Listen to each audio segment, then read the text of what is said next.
Okay, 15, 16 out of 17. Beautiful, I'll take that. What's up, everybody?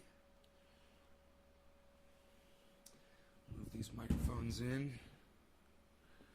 This one could probably be moved down. Yeah, there we go, like this. Like this. Here, wait, like this. That's better. Yeah, we wrapped that too much. Oops, lost connection. There. For a second.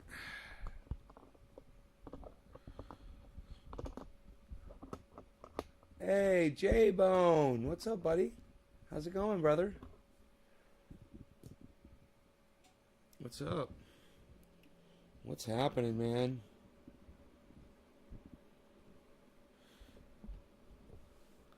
There we go.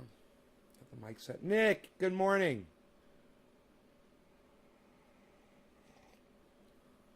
Looks like we lost the camera right here when we started the show.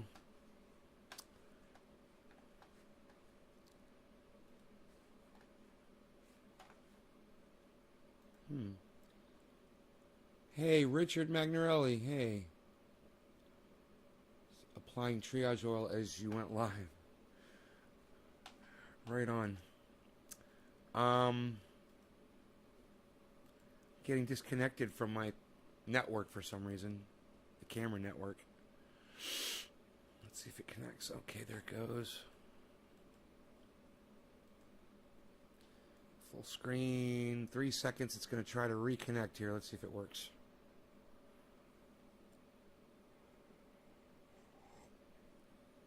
There we go. You guys want to... Now you can finally see plant number 3.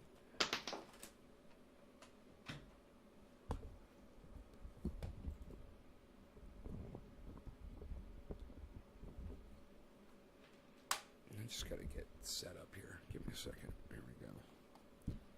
All right. Plant number 3. Look at that. We couldn't even see plant number 3. It's finally bushing up. It's funny, is that's the one plant that I didn't take anything off of.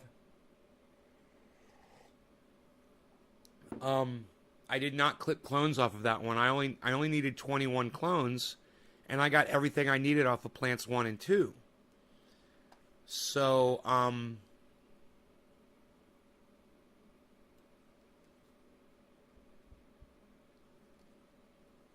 we can see it now in the camera. I think that's really cool that we are able to see plant number 3 back there now. It's good, huh? Thank you, Nick. Hey, Karen. Rob McNeil.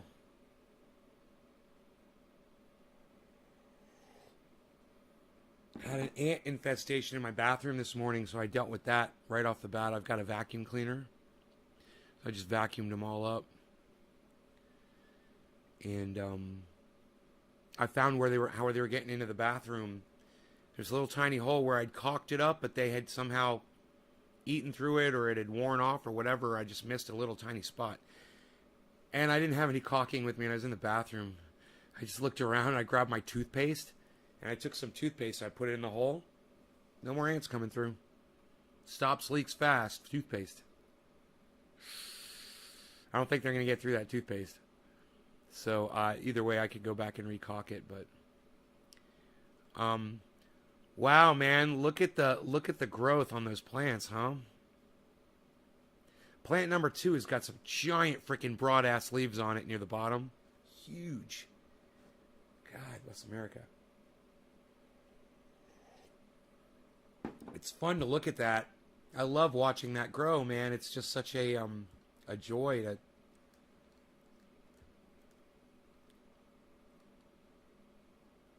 to witness the growth, man. Watch that process happen. So we got some shit to talk about, man. I wish I didn't have to talk about this, and you guys are probably going to be interested in hearing about it, but it sucks.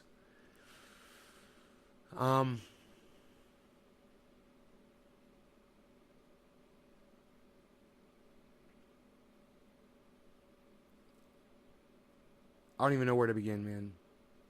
How do I start talking about this.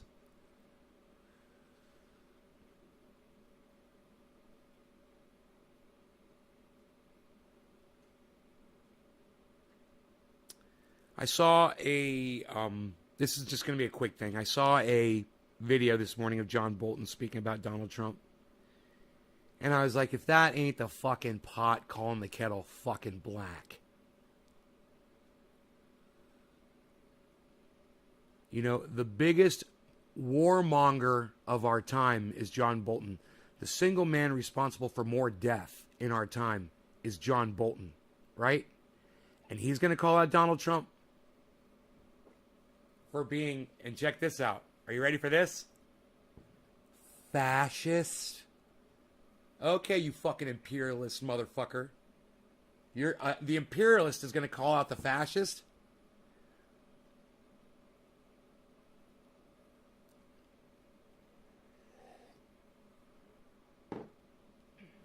Yeah, John Bolton says, this really sucks to have to report on this, man. It really sucks. But John Bolton has admitted that, yes, Donald Trump was corrupt, and no, I didn't want to fucking speak out about it when I had a chance to at the hearings against him, because I was trapped. I was entrapped by the laws. I'm not going to bore you with the video. I'm just going to tell you it was obnoxious. It was Breonna Keeler just destroying Michael Bolton with just simple questions. And he just sits there and, you know, he's always got an answer for everything. But if you listen to his answers, you realize he's not answering the fucking questions. You know, why didn't you speak up, John Bolton? There were two impeachment trials, and you were asked to speak, and you chose not to. Now you want to write a book. Do you want to know why he didn't go out in the Senate and speak to the American people in a hearing format?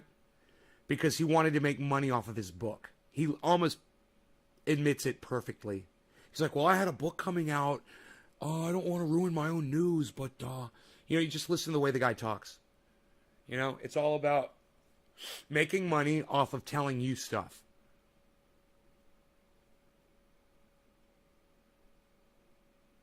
And, you know, stuff that he should have, by his own responsibility as a government official, was his legal duty to report to the American people what he fucking knew.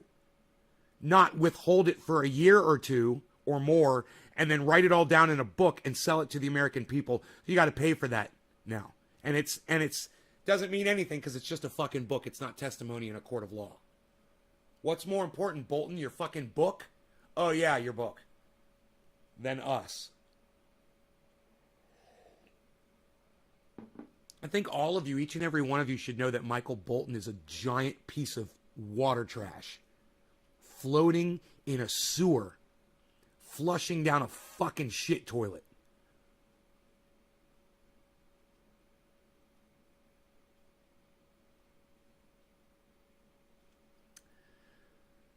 But, you guys don't care about that shit, so I'll stop talking about it.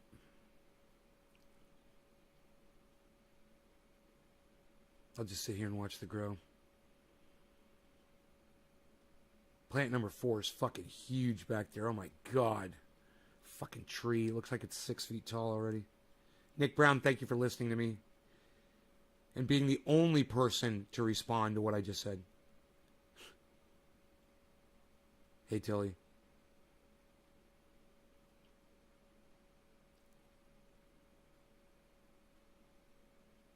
Man, I'm sick of having a fucking audience that doesn't listen to me, man.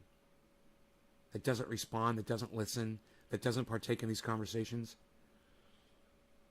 If somebody said, with a big show, with a big audience, they said to me, hey man, you come over to us and do our show, I wouldn't do the show anymore for you guys because you guys don't even want to fucking talk to me. You guys don't even want to respond. When I make the most sense, when I tell you the most important shit, you guys just shut down, all of you. You just shut the fuck down. You got nothing to say? A fascist calling out an imperialist calling out a fascist, I should say, and you guys got nothing to fucking say about that. It's fucking hilarious. I don't even know why I waste my time.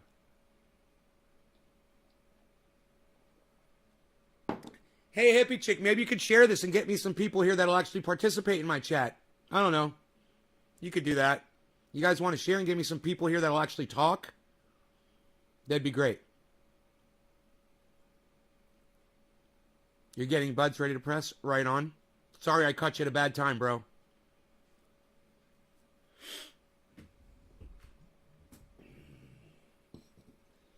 Well, I tell you what, guys. If you don't care about fascists and imperialists, just give it a little time, man. Give it a little time. Because before we go fully off-grid and society collapses, those are the motherfuckers that y'all are going to have to be dealing with. All of you on-grid motherfuckers. Yeah. All of you motherfuckers that get your electricity from Uncle Sam. Oh, thank you, John Henderson. Yes, fuck Michael Bolton. Oh, somebody fucking paid attention to me. Thank you. Yeah, fuck Michael Bolton. Every single one of you should have said that. I literally just told you the man responsible for more death in our timelines than any other human being on the planet is trying to call out Donald Trump on his fucking fascism. The biggest imperialist, the guy who literally started the Iraq War, responsible for over 1 million deaths. And he's calling out Donald Trump and wants people to listen to him. He had his chance to talk to us. You know, those were at those hearings that we were trying to impeach that motherfucker. And with testimony from people like Michael Bolton, he would have been found guilty. And Michael Bolton knows that shit. But he's a dumb cunt. Okay? Thank you, J-Bone. Thank you. Jesus fucking Christ. Just to get you guys to listen, man. Just to say, hey, man, yeah, we agree, man. Or we don't agree. Or I love Michael Bolton. Or I fucking hate Michael Bolton. Or, yo, who the fuck is Michael Bolton? What happened to the day when you guys used to ask good questions, man? You know? You guys get a little scared about what happened with me and Randy Church yesterday? There's a difference between participating in my chat and acting like a fucking 2-year-old like he always does. He wants to portray himself as a fucking 2-year-old on here. When I get angry and I show, some passion towards trying to get my show motivated, and then he takes it fucking personally and starts acting like a little fucking 2-year-old, tries to make it all about him, and starts spamming my chat with all caps bullshit.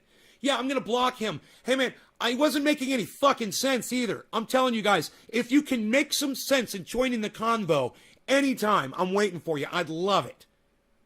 Since I'm not blocked, I can respond. I do not know who is worse between the two, lol. With Trump pulling out of every Cold War treaty, Trump can still be more responsible for more death. No. Donald Trump is not responsible for more death. He's got about 600,000 Americans. John Bolton's got 1 million. He's got him beat by about, 400,000 people or so, bro. I blame Donald Trump for almost every COVID death in the United States of America. I blame Michael Bolton for every death that happened in the Iraq War. Who's responsible for more death? Michael Bolton. Are they both responsible for lots, hundreds of thousands of deaths? Yeah. Is it kind of hard to compare that or to weigh them against each other? Yeah, I think so. I think it is, especially when you say that Donald Trump was responsible for his own countrymen and women dying.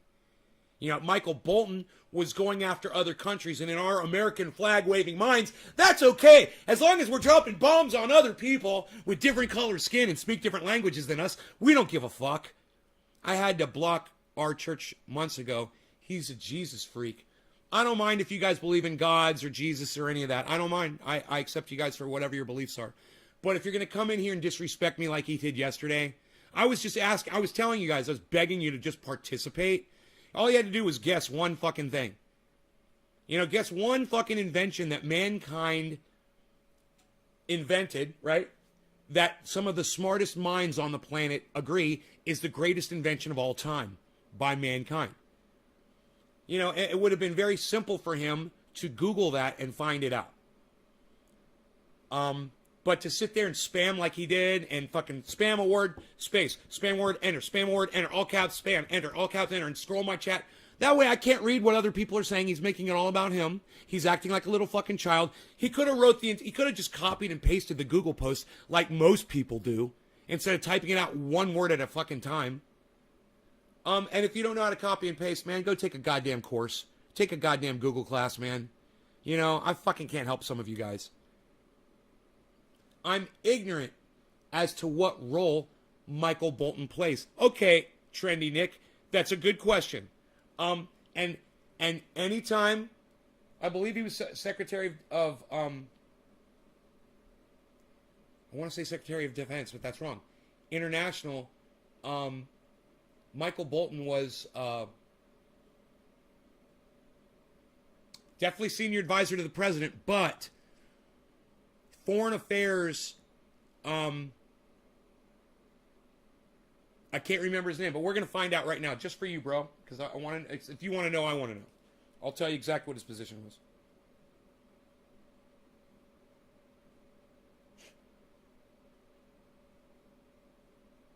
Phone's doing that stupid shit again where it won't start.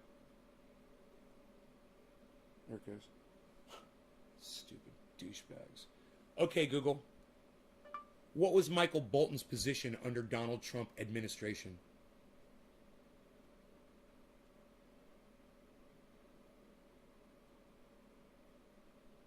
Can't reach Google at the moment. Yeah, because you suck my dick. Anybody else's Google pick that up? Okay, Google. John Bolton's position under Trump administration.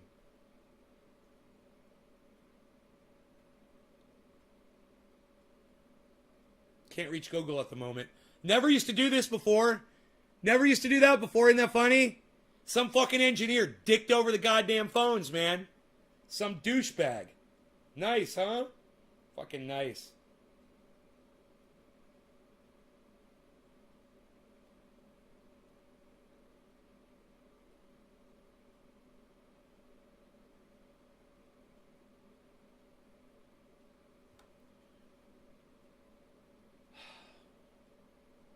And none of you could have Googled this while I've been looking it up for the past 2 minutes? NSA? That's not a position. NSA isn't a position. Can't reach Google at the moment. Why? I'm online, you motherfucking cunts. Why can't I reach Google at the moment? Why the fuck can't I reach Google at the moment? Isn't that weird? Why? I'm in my home on the fucking network. And I can't reach Google at the moment suddenly. And now my video camera stopped working out there, so I'm turning that off. Tap again to turn off your phone. Yeah, you should fucking have to hit 4 things to turn your fucking phone off. And now it vibrates to tell me that it's off. That makes sense too. Because that's what the phone does right when you turn it on, it vibrates. But let's make it vibrate when it turns off too, to really confuse people, to make them think that it's turning back on. You know, because there's an engineer out there with a little dick. Write it down.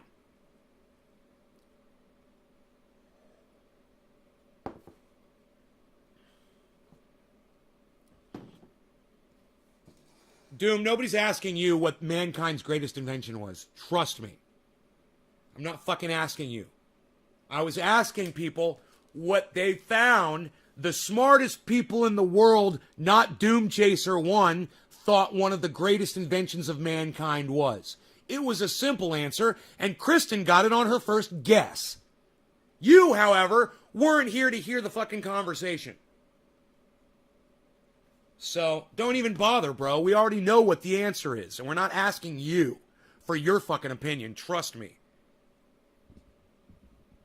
You know, you've been blocked on my live stream multiple times for really good reason, bro, and I'm sure it's just a matter of time before I block you again. I must be spelling the name wrong. Google says Michael Bolton is a singer.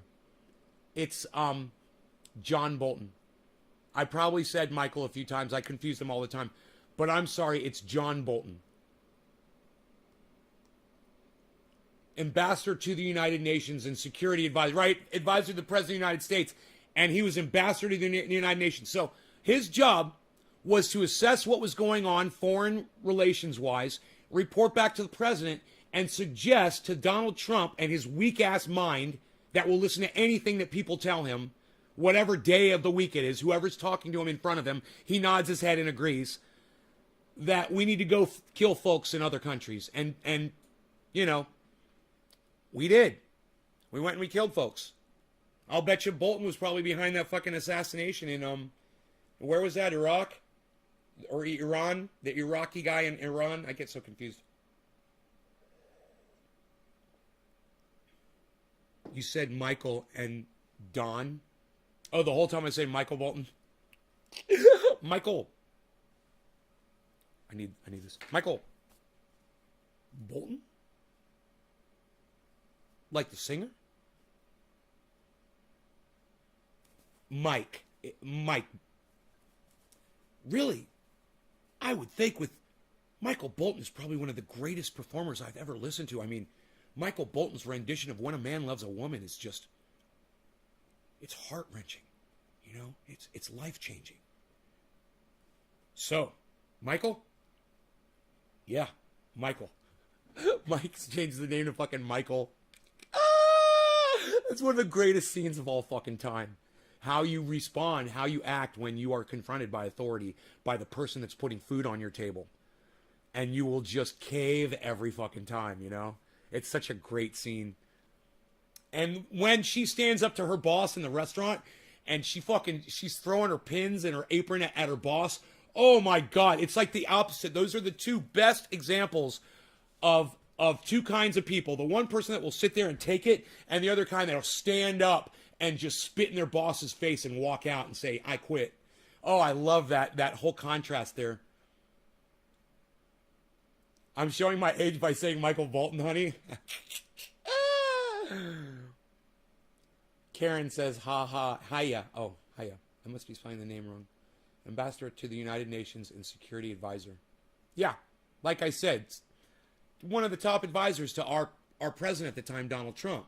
It's a scary thing when you have a madman, when you have a crazy madman, you know, the architect of a giant fucking war that resulted in more than 1 million people dying, that is now, you know, the person that the president accepts to give him more advice about foreign affairs. And God, it makes my brain hurt, man. It just makes my whole body sad. My whole body is sad, like an OG Kush plant after the sun goes down. I'm like this. You know, I'm not happy. I'm so sad, and that's why it was so hard for me to start talking about this morning, because it is so upsetting. It is so upsetting. It's got nothing to do with Republican versus Democrat. It's got everything to do with imperialism, with fascism, with the amount of lying that we are willing to accept. And we accepted it from our parents when we were little babies. We let our parents lie to us.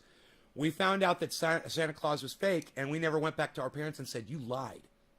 No, it was okay. We forgave your parents for one of the biggest lies you were ever told as a child, is that there's a big, fat, jolly man that loves you, and he keeps a list about you, and he lives in the North Pole, and he jets around on this fucking sleigh with these reindeer, and there's one reindeer in the front with a red nose, and he's special, and he lights the way, and we sing songs about him, and we teach you about him, and you think, when you're a little baby, you think that Santa Claus is God.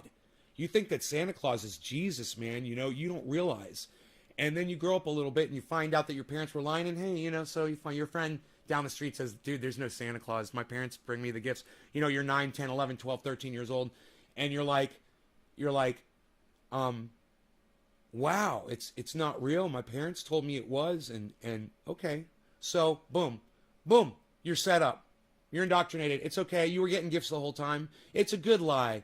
You were getting lied to, but they're giving you gifts. They're fucking buying you off with presents while they're lying to you. They're giving you exactly what you want while they lie to your fucking face. And then they make you sing the songs, Rudolph the Red-Nosed Reindeer, you know, with Santa and all that shit. And they make you a fucking liar too. Santa means Satan. No, it's not a joke, man. It really is the Satan. Santa is the Satan that starts it all. It's the lie that everything else is predicated on, because once you believe in Santa, they get you early, and then they got you believing in God and Jesus. Then they got you believing everything the priest and the preacher is telling you at church, and the rabbi's telling you at synagogue, or what they're telling you in the mosque. They're lying to you, and you're accepting it because you're used to, now you've been raised to accept lies, and you're going to accept them. You know, your high school is going to lie to you, your middle school is going to lie to you, and then you got your government lying to you.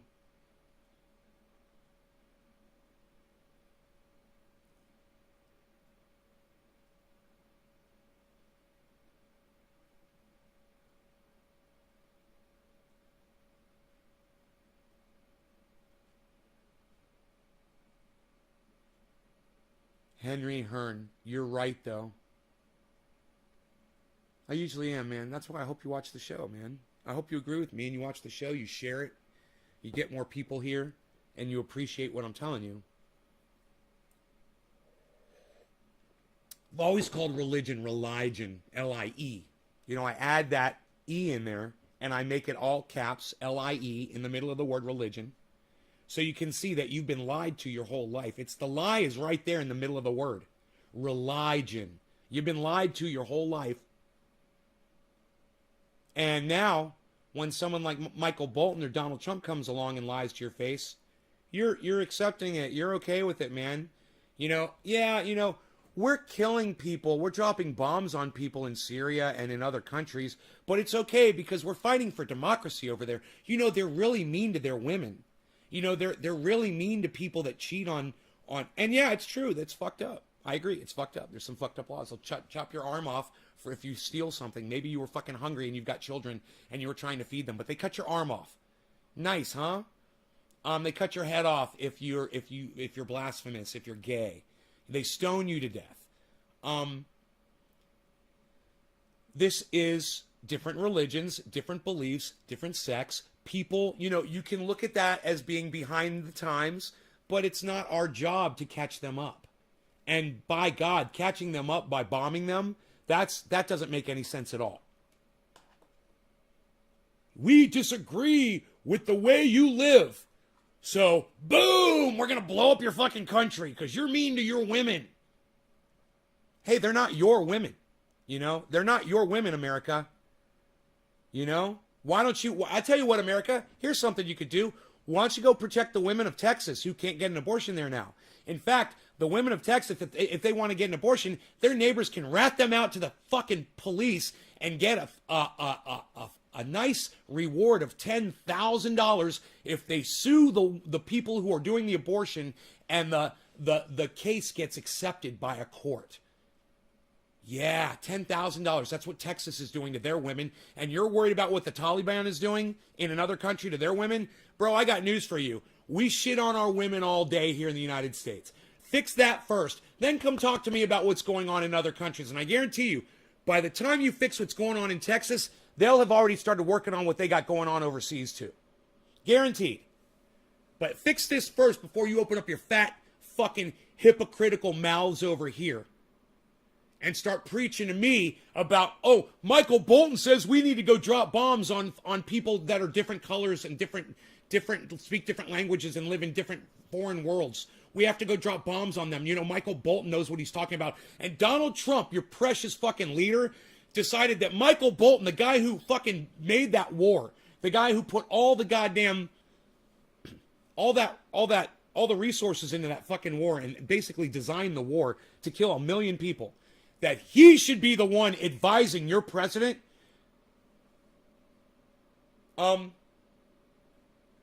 You know, you might want to say that Donald Trump and Michael Bolton are the problem. I look at America as the problem, and those are the symptom. Those guys are the symptoms of the problem. We're the fucking disease. It's us. We are idiots, man. And, you know, while I might look at our small group here in this chat and say, yeah, we're pretty intelligent, we know what's going on, we're outnumbered severely, and there's nothing we can fucking do about it. You know, with 16 people watching this show, nobody's ever going to hear this message, and nobody's ever going to care. There's never going to be change. So this is what you can do. Start listening to me about living off grid. Stop worrying about what the government is doing because you have no control over it, and you guys don't want more people to hear this message anyway. So you might as well start looking to live off grid, man. I'm telling you, if you don't start today, when you need it, it's going to be way too late, and then you're just going to starve to death.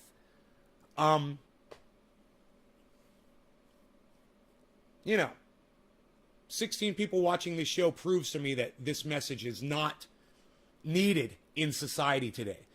15 people now watching this show proves to me that my audience doesn't feel like the message is that important. What I say on the show isn't important to them. Hey, man. Fine. Do what you got to do, guys. You know, you don't want to share this video around. You don't want to bring people in here. You don't want to get your cousin in here, your friend down the street. your friends in Facebook groups, people on Twitter. You don't want to pull people into this show?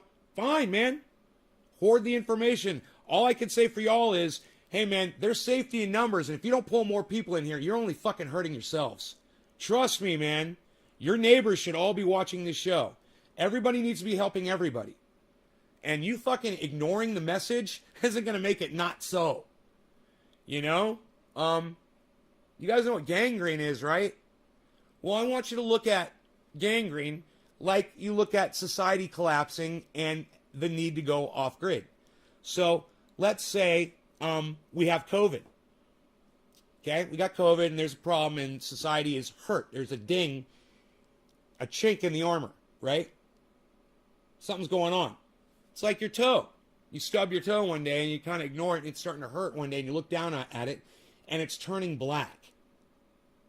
Okay, that toe, that stub toe that's turning black, it's the exact same thing as COVID hitting.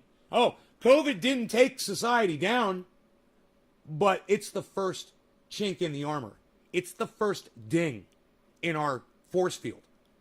And you gotta admit it. You gotta say, hey man, we've already lost 600,000 Americans around the world. I know we've lost, over 1 million people. I don't know what the deaths are around the world.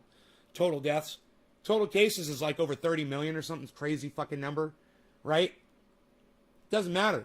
That's not the point. The point is, it's a shot over our bow, and we have been attacked. What's the next thing that's going to hit? Yellowstone's going to erupt. A giant, massive Category 6 hits the entire East Coast, floods it out. We have an earthquake. It gets so hot that there are fires that we just can't put out, so we just let them burn and just evacuate areas because we just can't put fires out anymore. Hey, man, that's going to be the new normal. And you guys mark my fucking words. Mark my fucking words. It hasn't happened yet, but I am looking into the future doing this, and the idea just popped into my head. Hey, man, it is just a matter of time before we just let things burn because we won't have the resources or the ability or the manpower or the water to extinguish the fires. So we're just going to let them fucking burn. You watch. I called it here first, and I say we're probably just months away from some shit like that. Might be next year. You see. You watch. You let me know. And if I'm making sense, share this video around. Let me know that you're one of the people that cares enough about me and this message to go ahead and share the video around on the internet and get some more people here, guys.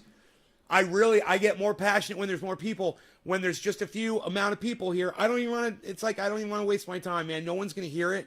And I feel like, why am I fucking throwing my throat out? I love to sing. I love to be able to talk and shit like that. And I strain my voice doing the show every morning.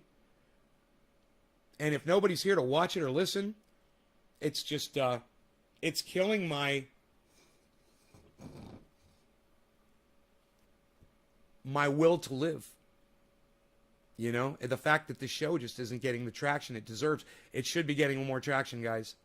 I mean, when I go back and I listen to the show and I laugh at it and I laugh and I yell and I'm screaming and I walk out of the room or whatever. If I'm doing something else, I can hear myself yelling in another part of the room. I don't hear what in another part of the house. I don't know what I'm saying, but I'm laughing about it because it's just so fucking funny. I don't know what's not funny about this fucking show. What's not entertaining about it?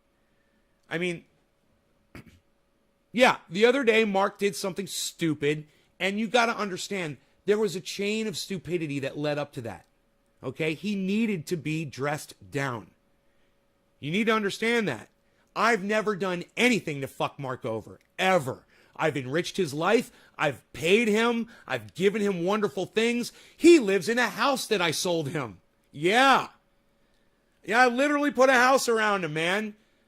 So, when you realize all the things that I've done for Mark, and then I just tell you what's transpired over the last 2 months with him, you understand why I had a fucking issue with him and he needed to be fucking screamed at. Let me tell you something. I didn't like having to do it. I wasn't getting off like I do on this show. Like on this show, when I start yelling and screaming, for me, it's like fucking an orgasm. It's like sex. When I'm yelling at him, I hate myself. I don't want to do it. He's on the other side of the phone saying, bro, you shouldn't yell at people and scream at people you know, just because blah, blah, blah, blah, blah. He was literally saying that to me on the phone. And I didn't fucking care because he needs to be fucking reined in. He's he's lost it the last few months, man. He needed to be fucking woken the fuck up. And I did that. I don't yell at my friends. I've never yelled at Dino like that. And I think I've only raised my voice to Mark like that maybe once in my life. I generally don't do that. But understand two things. Number one, I was in character, man. I literally went down to the grow in the middle of a show. Right? On camera. I came back up here and I was in character, man. I was fucking so mad. I fucking got him on the phone. And did you hear the way I was talking to him? Hey, man, what's going on, bro? How's it going? Because I didn't want him to hang up immediately. Because I wanted him to hear. It was a whole intentional thing to scream at him so that fucking something inside his brain will give. So he will realize he needs to start thinking about the things that he does. Understand that, people. I didn't want to do that. And don't think that that is me. I don't go around screaming at people all day. And I know that could have been traumatic for some of you guys when you're like, oh my God, Nate screams at his friends like that. No, I don't. I did it this one time. He needed it. I literally have the fucking photographic proof to show you all the fuck ups. You know, the jacuzzi, the carpet, my dog being neglected, the fucking couch. Okay. The tomato plant after I fucking told him. You know, there's so many other things that he has done that he doesn't mean to do them, but he's not paying attention because he doesn't fucking care. And he needed a wake-up call. And hopefully, I don't give a fuck if I ever see the guy again or not. I really don't. But I hope that as he goes through life, he remembers that his actions affect other people. And then he needs to start thinking about shit like that. If somebody is talking to you and saying, listen, Mark, pay attention, okay? That tomato plant right there, it's a tomato plant. It's going to produce food for us. Don't pick it. Oh, yeah, okay, man. You weren't listening to me. You need to pay attention. And, you know, this can be life or death sometimes for some people if they don't listen to you, and especially when you're telling them, pay attention to me. This is very important. This is life or death, bro. Pay attention to me. You guys, for y'all, it's life or death. That was a fucking tomato plant. This is you refusing to listen to me and start working towards planting a garden, feeding yourselves, establishing a water source, and moving off grid. You guys think the word's off grid? You think that's dirty word? You think that's cursing at you or something? I'm telling you right now, guys, the day's going to come and you're going to blame me. You're going to say, he didn't yell at us enough. He didn't scream at us enough. He didn't make it clear how important this was. You are all going to die. And it's going to suck. You're not going to die on your own terms. Okay? That's the worst. You're all going to die, and I'll still be alive living off grid. Does that get your attention? I just lost 4 fucking viewers. I don't need pussies here, guys. I don't need fucking pussies, and I don't give a fuck about you if you're a pussy. I don't even want to talk to you. I don't even want to know who the fuck you are. You know, if you can't deal with this, fuck off. Tough love, man. You guys need it. And my numbers prove it. You guys do not support me the way you should. You don't go on Twitter and retweet me the way you should. And when you do, you just click one button or you do this or you do that. You don't go crazy and retweet me at a whole bunch of fucking huge people on Twitter. Some of you do. And when you do, you should tweet that at all 5 of my accounts so I can see you fucking doing it. I would have told Mark to fuck off after the dog incident for good. Right, Billy? Let me tell you something, Billy. Out here, man, it's good to have friends. It's nice to have help. I don't keep him around to use him. You know, we help each other. It's always been a relationship like that. But, man, the amount of fuck-ups on his side. Do you guys realize I've given him gasoline before? He claims he's going to pay me back for it. He never does. You know, he did one time. I gave him a whole 5-gallon can of gas, and he went and he filled it up and brought it back. I've given him gasoline before. just so he can drive. I mean, he doesn't take care of himself sometimes. I've fed him, you know, when he wasn't feeding himself. I've given him groceries, you know. I've been a friend, and I still am a friend to him. You know, only a true friend would let you know that you're fucking up to your face. And, you know, if he's just doing dumb shit like that around the garden, I mean, there's no telling what could happen if he's just not paying attention to what he's doing and he's not listening to other people. He thinks that, he very often thinks that his shit don't stink, in that he completely plays this denial game. He's in denial of everything. If you ever accuse him of anything, his first response is, it wasn't me, or I didn't do it. Always. He'll look you right in the eye and lie right to you. And then you'll show him. And you'll be like, here you go, Mark. Here's a video of you doing it, Mark. You know? And then he'll be like, oh, and then he'll admit it. But that first initial response, that lie,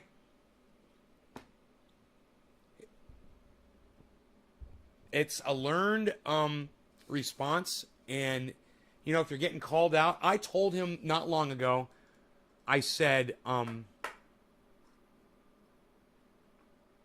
was saying something about something to him, and he started accusing me of, I can't remember, going off on him or something like that. And I go, dude, I'm not your fucking ex-wife. All right? I was like, did you learn this from your ex-wife? Because this is ex-wife behavior. You're like, don't yell at me. Oh, blah, blah, blah, blah, blah. Shut up. Be a fucking, grow the fuck up. All right? Be an adult. And grow, for God's sakes. Learn. You know, just because you're in your 50s doesn't mean it's too late to learn shit. Listen to what people are saying. You are not always right about everything. I prove that about myself every fucking day on this show. It's embarrassing, but at the same time, I hope it's a growing experience for all of us, for me and y'all, you know? I noticed it start the day he was trying to knock down the shelves. You saw that too, bro? The day he jumped on my couch? Man, oh, God, he almost knocked all my glass off the wall. Oh, my God, dude. I mean, I'm like, what are you doing, bro? Come, wipe your feet. And there's a good one. Do you know one day I had to vacuum this whole fucking house and shampoo the carpets in places. He came in with fucking tractor mud on his shoes, and he fucking dragged it all through the whole house, man. I was so fucking mad. But you know what? Sasha did that to me one day, too. He's not the only one to do it. So just, you know, he's not guilty. He's not the only person guilty of fucking messing up my carpets. But, man, I'm not here to sit here and bitch about Mark. I'm just trying to say that when I blew up at him the other day on this show, I just want you guys to know that's not me. Most of the time, man, I'm not like that. And you guys should realize that. And you guys should love me and love the message. And you guys should, you know, realize who the fuck I really am behind this fucking obnoxious character that I play on here. Man, if I didn't play this obnoxious character on here, I couldn't do this fucking show, man. Listen, I'm not like this in real life, man. I'm not alpha male. I'm not. And Trendy Nay is fucking alpha male. Will fuck you up. I don't give a fuck about anything when I'm in this character. Man, the other dude, not that guy, man. You guys need to realize it, and you need to love the other dude. You need to realize the other dude is playing a fucking character that you can love or hate. I don't give a fuck what you think about Trendy Nay. The point is, you need to get the message out there, man. You need to get the message out there, man. Because the message is going to stop. What's going to happen if YouTube pulls all my fucking videos and my channels down? And none of it's on the internet anymore. And I can't even talk to you guys anymore. What's going to happen then? Keep supporting Republicans and Democrats, guys. I'll be silenced in no time, I'm sure. And while it seems like things are laxing up as far as restrictions on the channel, it's just a matter of time before some idiot says something stupid on the internet and they go fucking total Nazi on us again. Just a matter of time. Mark my words. You think Adpocalypse was bad? That was so fucking... That was so nothing. Adpocalypse was nothing. Try Algorithm Apocalypse, bitches. You dumb fucking cunts. Try Algorithm Apocalypse. I've been fucking living with that shit for fucking 10 years. These motherfuckers don't know what muzzling really is. They have no idea with their million fucking subscribers and their fucking 20,000 live viewers every time they pull up a live. Oh, are you fucking kidding me? Oh, you got it so hard. It's too bad you don't have the right message. Too bad all your messages, oh, politics, blue, red, blue, politics, blue, red, blue. Yeah, what about the fucking off-grid living you need to learn so you can fucking get away from all that bullshit? No. Go listen to fucking Kyle Kalinske. Go listen to fucking the Young Turks. You know, go debate politics, guys. Go get on Twitter and debate fucking politics with the blue and the red people. Are you fucking kidding me? I was so glad when I made that second channel, Crypto Cult 420. You know why? Because I wasn't following anybody political anymore, and I didn't. I was like, okay, I'll follow my podcasters, but that's it. I'm not following anybody that's a goddamn politician anymore. Oh, my Twitter feed got so much better, man. It was so much more efficient, you know? When I realized I didn't need to put comments that nobody was going to see anyway on political posts that don't have any bearing on our lives. You know how it's bearing on your life? A fucking tomato plant getting ripped out of your garden that won't produce you any food. That's got a fucking bearing on your life. Focus on shit like that.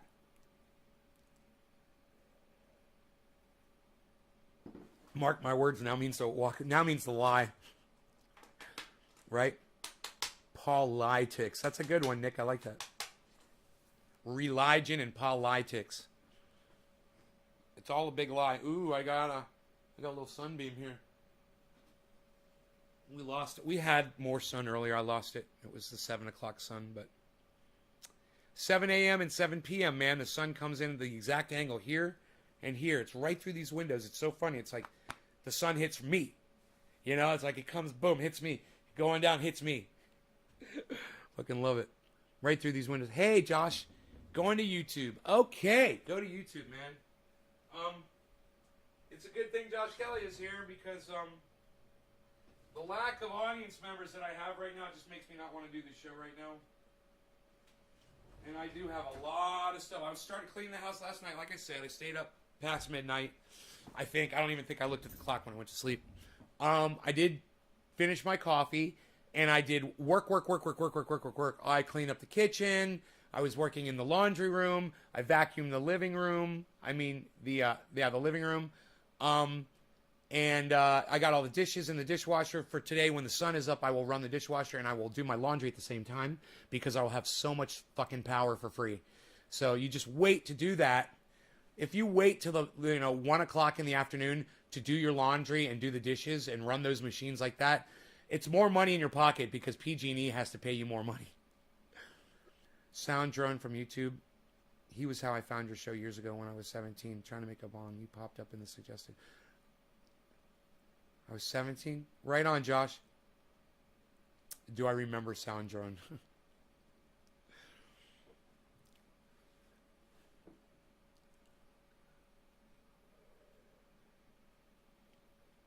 Do you think my memory's that bad, brother? Do you think I forget people in my life? That's just a silly fucking question, Josh. Come on, man.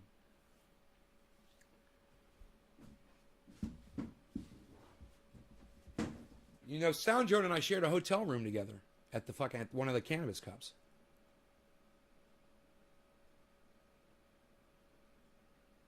We got pulled over together by the cops. He put stickers of me all around the house. Him and his girlfriend at the time. See that right there? See this? That's Animal and me. See that? That's Animal from the Muppets and me right there. He put this sticker all around my house, dude. I still got them everywhere. Sound Drone. And you're asking me if I remember Sound Drone. We have a solstice stone in this neighborhood. Shines on sunlight on us.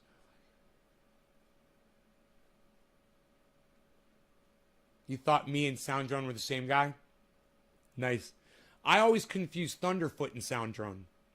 I always go to say Thunderfoot and I start saying Sound Drone. I'm like, Thunderfoot.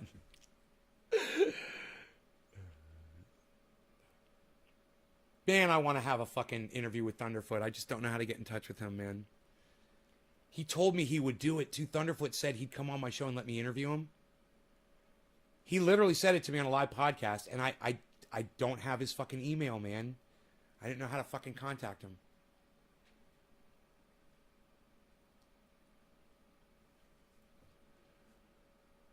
A solstice stone in the snow shines sunlight on a snowflake in the ground and a sun. Huh, that's interesting. Reminded me of you with a similar beard when I was young. No way, that's awesome. I had no idea. Go to YouTube and type in Sound Drone Trendy Ad Stabbers. You can see all kinds of shit. Go back. Hey, Josh G. Go to YouTube, go to my main channel, and go watch some of my old videos, bro. Just go watch some of them. You know? Catch up, man. Some of y'all should catch up with the trendies. Anyway, we haven't smoked yet today, so... This is the torture chamber.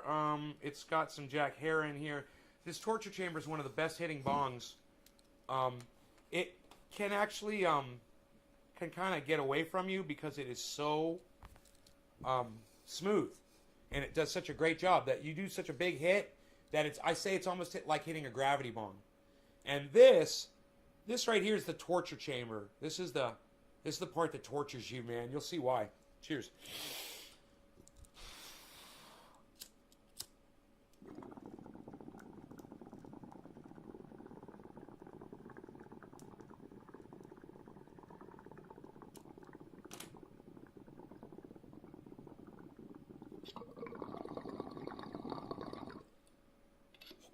Oh boy.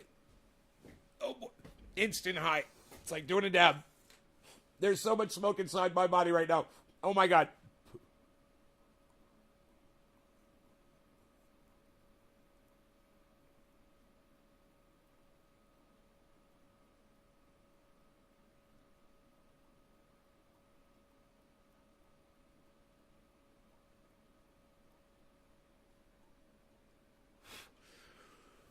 Holy shit. Oh my God. Woo! Woo! Holy shit. God damn. Yeah, you do not need to cough to get off. That is a fallacy. Try it. Oh my God. Oh my God. That was the rip of rips. That was, I'm going to call that one Jack. Jack, the Ripper, King Hercules, professor of death in the seven seas, controller of the rhyme, holder of the rock, eradicating suckers all around the block, rock the bills.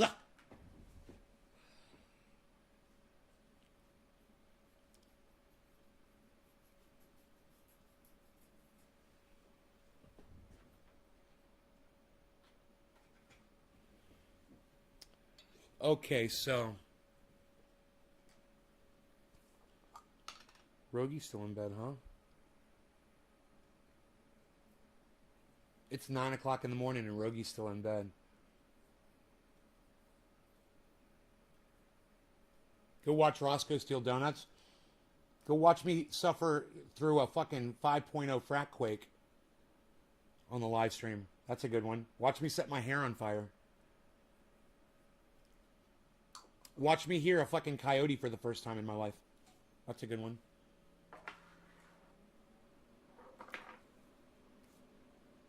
Yeah, Karsten is either in prison or is dead. I'm pretty sure he died. Because he had COVID. He had it the second time, and he was really sick. He said he was having a hard time on that show. I remember, man. Yeah, I think he died. How are you going to lock someone up in prison like him, you know?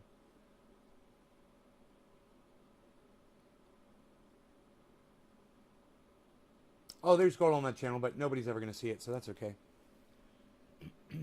No one's ever going to see it. It's never going to do anything. It just takes one person, man. One person with a following, one person who has access to promote me, man. It's just going to take that one time, man, and it'll take off. But that person has not stepped forward and does not want to represent me or speak up for me or help me. That really hurts my feelings when I say that. You know, it really does. I try to go out of my way for so many other people. I just need one little tiny favor. Really, that's it. You know, a shout out. Something. You know. It would be great if you know, a podcaster would grab one of my videos and review it for their audience, like I do theirs all the time, you know. Hey, let's listen to what Nay says about this. Let's listen to what Nay says about that. I like what he says here. I totally agree with him here. Okay, I disagree with this and blah, blah, blah, blah, blah. But, you know, he's always right, so let's keep moving. Let's keep moving on.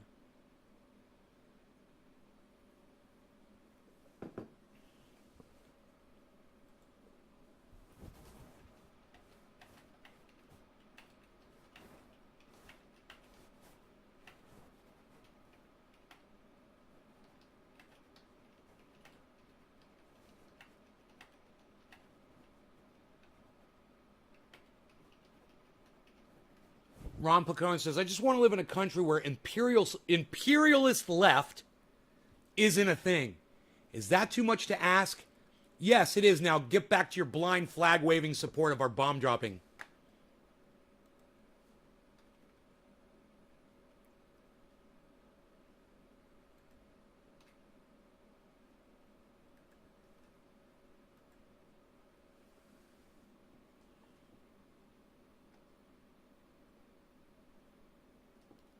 You know, imperialist left. It's an oxymoron. Isn't it? Liberals are supposed to be about helping other people. But look at Joe Biden and all the people that voted for him and support him. He's an imperialist and he's dropping bombs on other countries. He's a fucking monster, man. You know, if you're at a funeral right now for someone in a foreign country, you're thinking that Joe Biden is a fucking cunt. You're like, my son was all he was doing was sitting at a military base, fucking writing a letter to me. And you fucking bombed them. They were just sitting there. They weren't doing anything to anybody. And you bombed them and you fucking murdered them. Joe Biden just murdered a whole bunch of people. I hope you guys realize that. And he was proud of it. He had this smug look on his face. I want to rip his dick off and shove it down his fucking throat. I want to make him eat his own dick. While he's alive.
Grow tip videos, right on.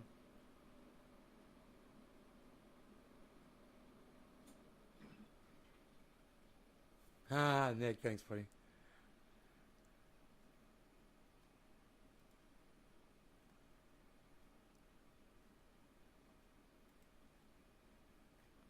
Oh, you sent it to Jackson Hinkle? You sent it to Graham Elwood? You sent it to Lee Camp? You sent it to Miserable... Look at what Nick Brown did. You sent it to Jimmy Dore? You retweeted it, Ron Placone? What, Nick Brown? That's what I'm talking about. That's what I'm talking about, man. What you just did, bro. Thank you, man. Yeah. That's what I'm talking about. Nick Brown, Nick Brown, Nick Brown, Nick Brown. Thank you, thank you, thank you, thank you, thank you. Nick Brown is over there on Twitter retweeting to individuals. He just retweeted me at the President of the United States, at Jackson Hinkle, at Graham Elwood, separately. He did this all separately. He gave me a whole bunch of retweets. How many retweets do I have now? It says one quote tweet, but still. I guess they only reward you with one quote tweet when you do it. Now, if only the rest of you guys would be like that. Biden's going to go downhill fast. I hope he fucking dies soon. I spent an hour looking for any act. Okay, to be real, I don't think so. What's going on or being said 85% of the time. I guess you could tell I'm off today. Yeah, bro. Thank you, man.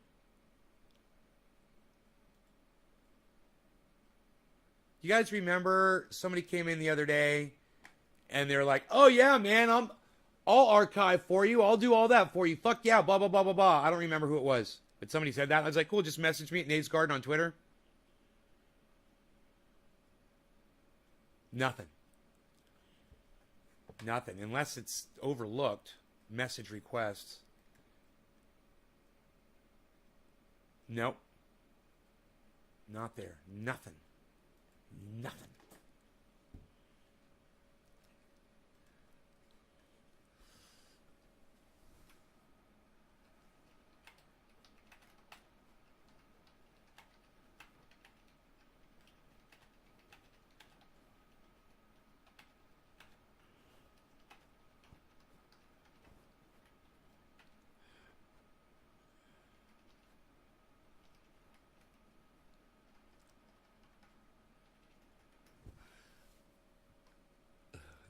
I just messaged Steph. I said, hey, Steph, can I please get an update on the status of the unboxing?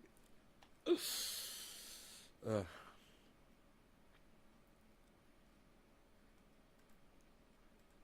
Light is already illuminated. Dude, you got to bring out the best and the worst. You got to bring out... Hey, this guy should come to my live show.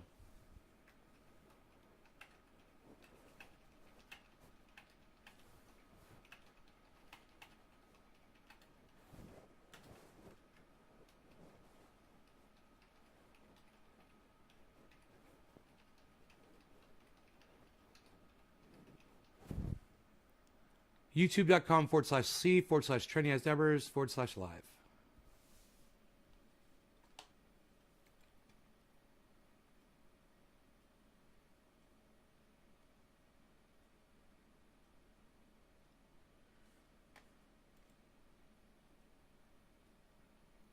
I fried my Mobo. Let's dab.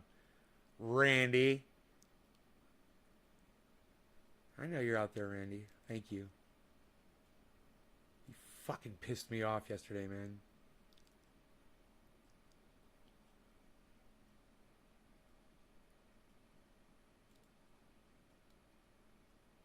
Look at all these fucking retweets and shit.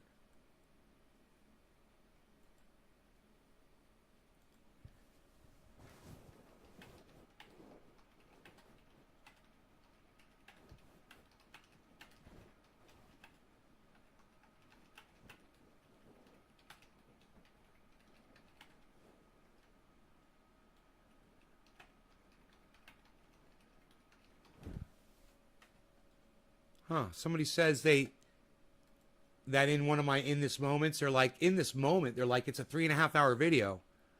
I'm like, did it not start at the exact moment that it was supposed to?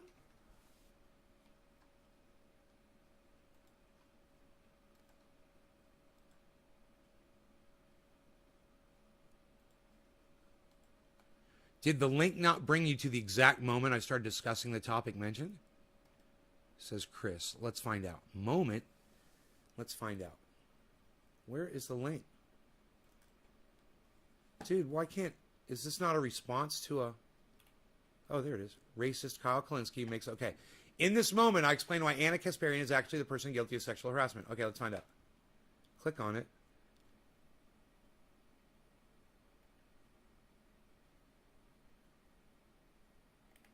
In this moment, I explain why Anna Kasparian is actually the person... It starts at 1:39:04. Will you guys please check those in this moments and make sure they start at the right time? Ever again. You just told someone in my audience to get sugar soda. And I'm just here to tell you to go fuck yourself, okay? Radical leftist agenda. Don't ever try that shit again. Don't ever give one of my friends fucking your stupid fucking advice. Hey, David Campione, personal friend of mine. How the fuck is this show not funny? I'm already laughing. Oh my God. You know what? Don't share it. You know what? The shit's fucking hilarious. And I don't even fucking care if you guys share it or tell anybody to promote it ever again. You know why? Because I just listened to myself for like 10 seconds and I laughed my ass off because it's funny as shit. And let me tell you something. If people don't find this fucking as amusing as I do, they don't deserve my gold. You don't deserve my torpedoes of truth.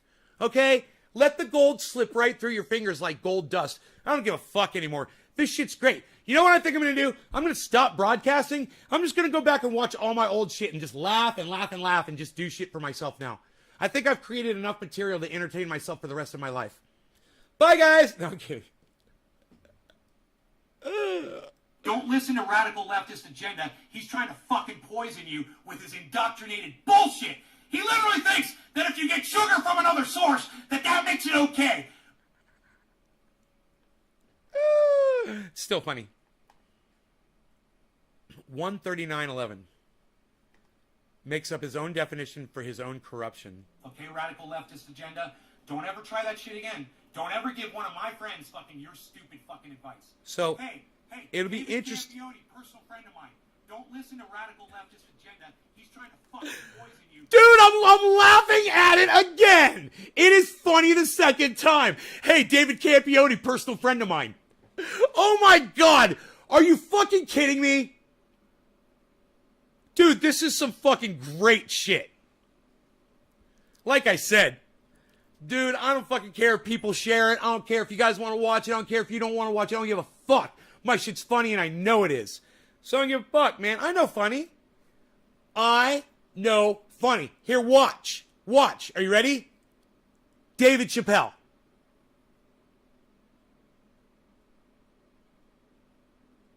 You're welcome.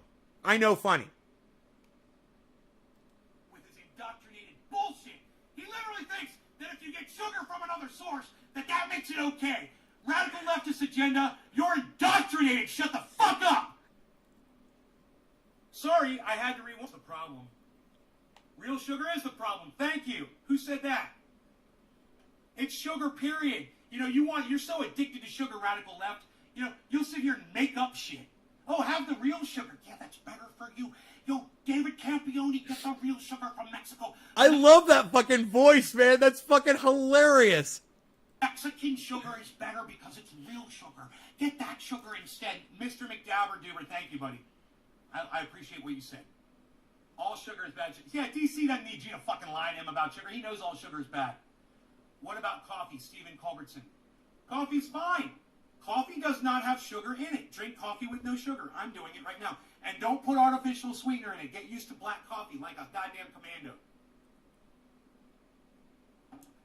Pretend you're fucking Rambo drinking that shit. Toughen up a little bit. Toughen up a little bit. I'm sorry, I'm owned by the government. And your name is Radical Leftist Agenda, and you say, I'm sorry, I'm owned by the government. You are, bro. You are so indoctrinated. So, I'm going to unindoctrinate you. I'm going to fix your brain, bro. And the way to get you to start your brain working better, guys, your IQs will go up when you stop eating sugar. Your ability to look at something and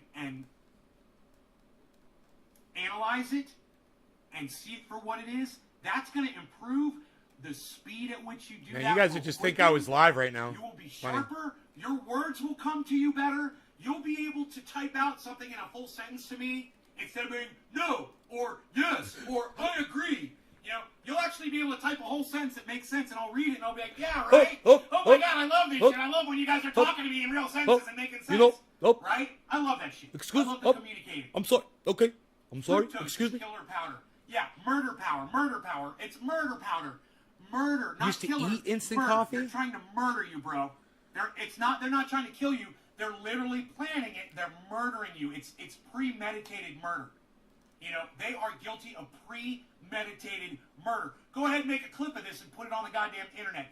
Big Poison is guilty of premeditated murder, and since corporations are people, my friend, we need to put them on trial and put all the corporations that are people, my friend, in prison, and the ones that are guilty of murder, they need to be executed until they're dead.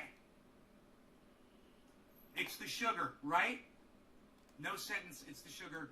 Murder power. Yes, I drink bottled water. Hey, Steven, yeah, bottled... What did I say in this moment? I say what? In this moment, I discuss what? So I must have got the time wrong, obviously. So I did make a mistake on this. I figured I was going to start talking about it within like a minute or so, but I didn't. If there's no sugar... Bottled water is okay, but it's even better if you use your own filtration, because bottled water is a fucking lie, too. You're going to pay money and trust them. Oh, it was way earlier when I was talking about Kyle Kalinske. Let's see what sauces and soda. Anybody here? Is anybody here at all? I've literally been talking since... Oh, hi, Shelly. 8 minutes, not a single chat's come through in 8 minutes? You guys didn't chat me up in 8 minutes after fucking doing a Kyle Kalinske evisceration? You guys are horrible, man. Why are you guys so mean? What the fuck? God, man, I need you guys to participate. Look at how sad and upset I am. Look at that. That is sad and upset. Come on, man. We want to see a happy day.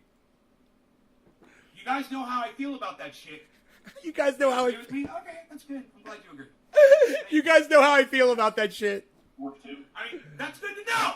It's good to know that my fucking audience agrees with me. Let me know. Let me know when you fucking agree with me. All right? Give me some goddamn kudos over here. I remember saying that. Nobody else is talking. Who else is going to call Nick Brano out on his... Give me some goddamn kudos over here, I said.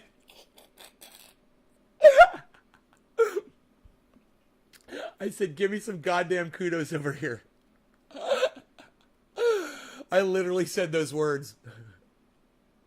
These are great moments, man, in this video. This is fucking crazy. When was this? July 13th. Racist Kyle Kalinske makes up his own definition for his own corruption.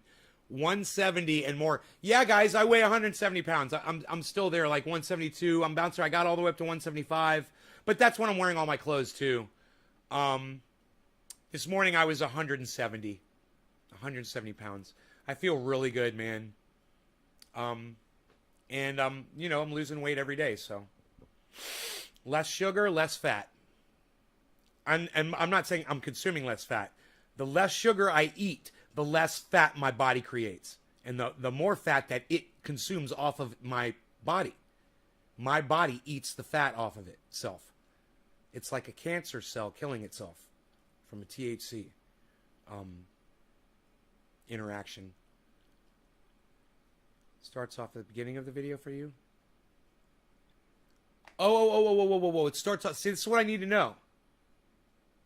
It started off at the beginning of the video for you? This is what I needed to know. Okay, hold on. Huh. Let me see what's going on there. That's not good. So are that in this moment things not working?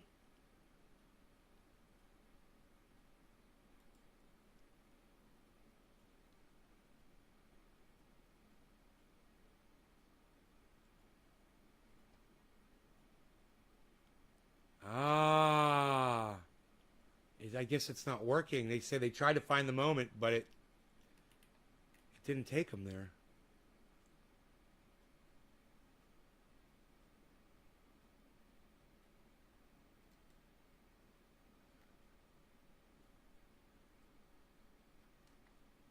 Huh. 43.54 now. So they're not working, and none of you guys... I feel about that shit. You agree with me? Okay, that's good. I'm glad you agree. Thank you. Huh. Work too. That's good to know.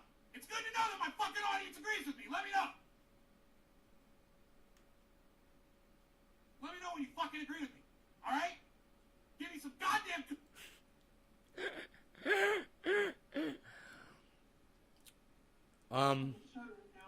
Or you're receiving personal gain. You're leaving that off. And you're doing favors for that. Which is exactly what you're doing when you try to say that Anna Kasparian is somehow a victim of being slut-shamed by Jimmy Dore. Bullshit. She already was a slut, number one. Number two, she was sexually harassing Jimmy. And number three, all he did was point out the facts that she was sexually harassing him. There it is, 106. I found it for this guy. He wants to find this part. Let me go back, 104.22. And that's why Kyle Klinsky should look up the definition for the word corrupt. Okay. 104.20. All right, let's try that. Let's try that. 104.20.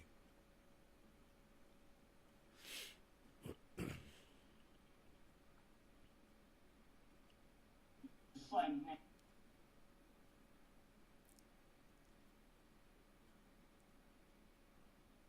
Nancy Pelosi. No, words have meaning. No, words have meaning. Yeah, 410 is fine. Okay. Okay, share. Start at. Copy. I got to thank someone for telling me this.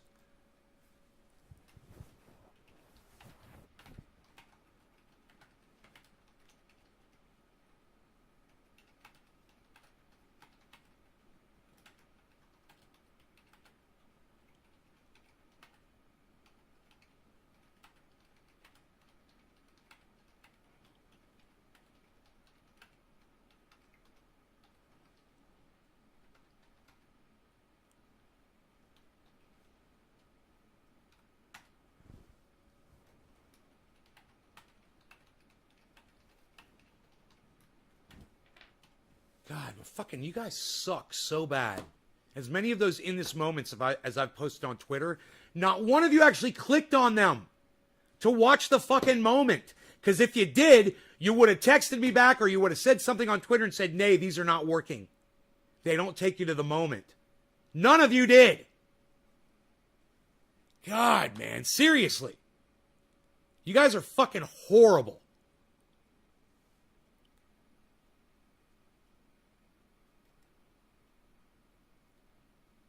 My fucking audience couldn't give a fuck about this message, man.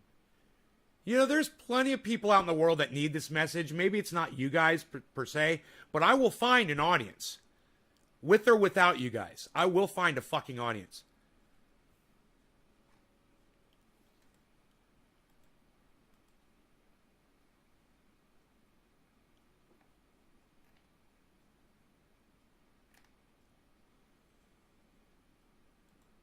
Let me see if this works this time.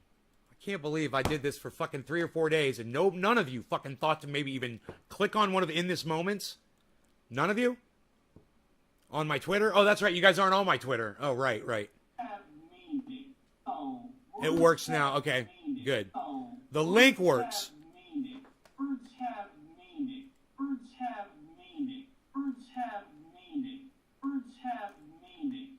Birds have meaning. And that's why Kyle Klinsky should look up the definition for the word. Why is there 3 thumbs downs and you put a thumbs up? Because people don't like to be called out on their bullshit or the way they don't fucking support me or the show. People hate it when I call them out on that, and I don't give a fuck. And I will continue to do so because I don't give a fuck. I don't give a fuck. And I will keep calling you out on this bullshit, this lack of support, this ignorance from you guys. I give you all this information. I go out of my way to do these In This Moment things so you can see the message right there. You can click on the video. Yeah, that link worked, right, Nick? Thanks for telling me, bro.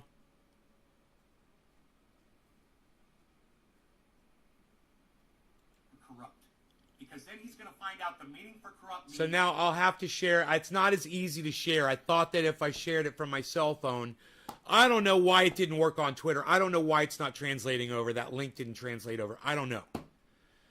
Not only accepting money, but as well as personal gain.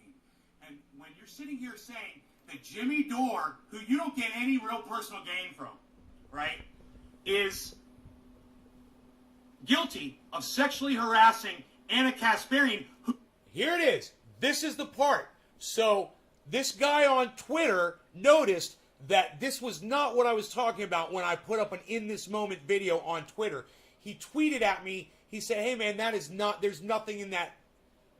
He's like, there's no moment there for me to check out. The video is 3 hours long. I don't know where it is. None of you thought to maybe tell me that they weren't working. None of you thought to maybe click on my Twitter link. None of you. This is sad, but as long as you're uncensored, they're not going to give you an audience. It's 1984. Billy, you've always had faith in me, just like I've got faith in you. I will get my audience, bro. I know I will. I'm really good at doing this. I'll get my audience. Mark my words, bro. I'm going to get my audience. You'll see. It's not y'all. You know, it's not you guys. It's not the people that leave and don't support me. It's the people that stay, no matter what, and understand. And like I said, I don't give a fuck about you motherfuckers that don't go on Twitter and help me. You motherfuckers that refuse to just, you know, I go out of my way to put all those In This Moment videos, and you think, fuck that, I'm not going to click on that. Well, fuck you too, motherfucker. I couldn't give a fuck about you. There's going to be thousands of people in the future that are going to find those In This Moment videos, and they will appreciate it, and they will click on them, and they will fucking love the content that I'm giving them, that I'm going out of my way for them for. Going to find out the meaning for corrupt means not only accepting money, but as well as personal gain. And when you're sitting here saying that Jimmy Dore, who you don't get any real personal gain from, right, is guilty of sexually harassing Anna Kasparian, who was sexually harassing Jimmy, and Jimmy was only saying, hey, you're sexually harassing me, you fucking dumb cunt. See, that's the gist of what the guy wanted to hear. Is I'm calling Anna Kasparian out for her sexually harassing Jimmy, because literally that's what you're doing. If you're flashing someone in the workplace, you're sexually harassing them. She's the sexual harasser. I'm right. I'm 100% factually correct about this, right?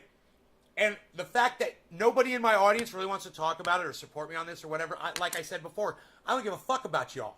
I know in the future people are going to hear this, and I'm going to get my audience, whether you guys want to talk to me about it or not. The people that really support me in the future, not y'all, not you fucking cunt bitches, but the people that really want to support me, that will really click on my links, will really listen to the words that I'm saying. You know, not people like Mark that fucking ignore me, but people in the future that are going, man, this guy is right about everything. That's where I'm going to get my audience, and they're going to be way smarter than you motherfuckers are. You guys are fucking pathetic.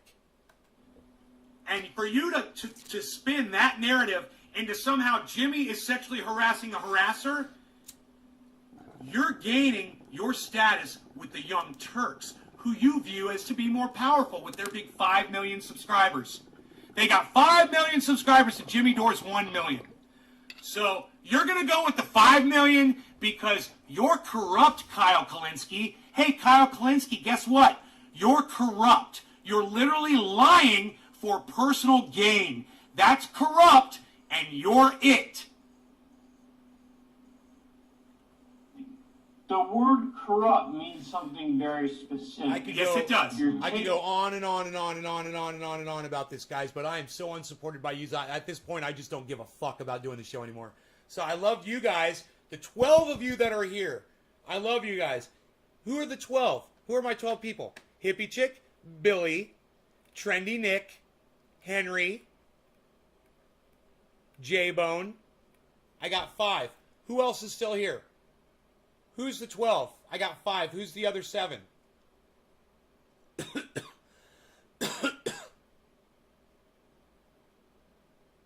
I'm leaving. You guys don't want to tell me? That's fine. Don't tell me that you're here. Fine. You don't want to say who you are? Fine.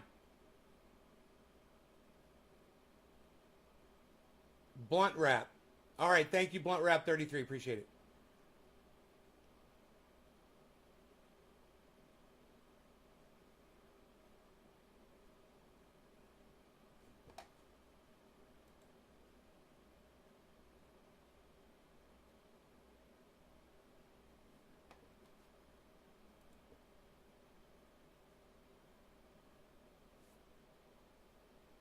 All right, fine. Don't say anything. Bye. Thanks, J Bono Mariner. Take care, buddy. I appreciate you. Hey, Woodchuck Montrose, you're here. Oh, Josh G, you're here. Okay. Okay, good. That's 3 more. All right. So there's Dom. Oh, hey, Dom. Wow. Huh. I didn't know some of you guys were here.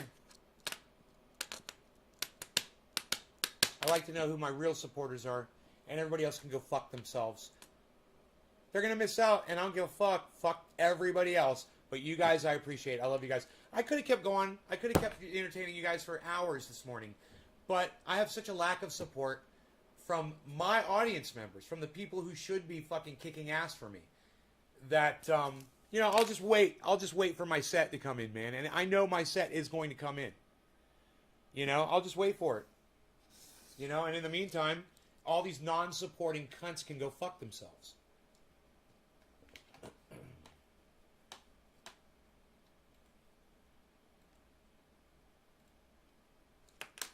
Oh, you just got here?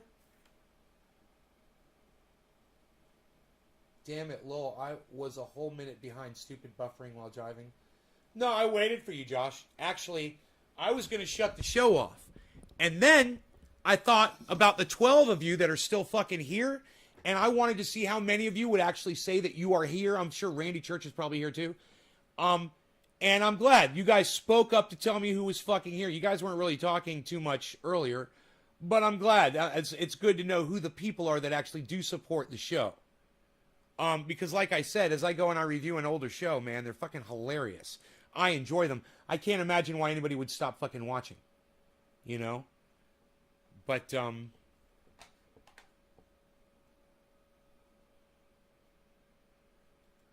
you know, it's just a matter of time.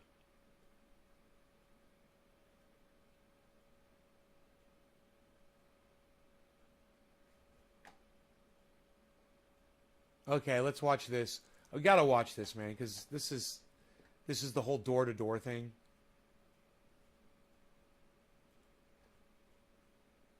Madison Cawthorn is called a rising star in the Republican Party.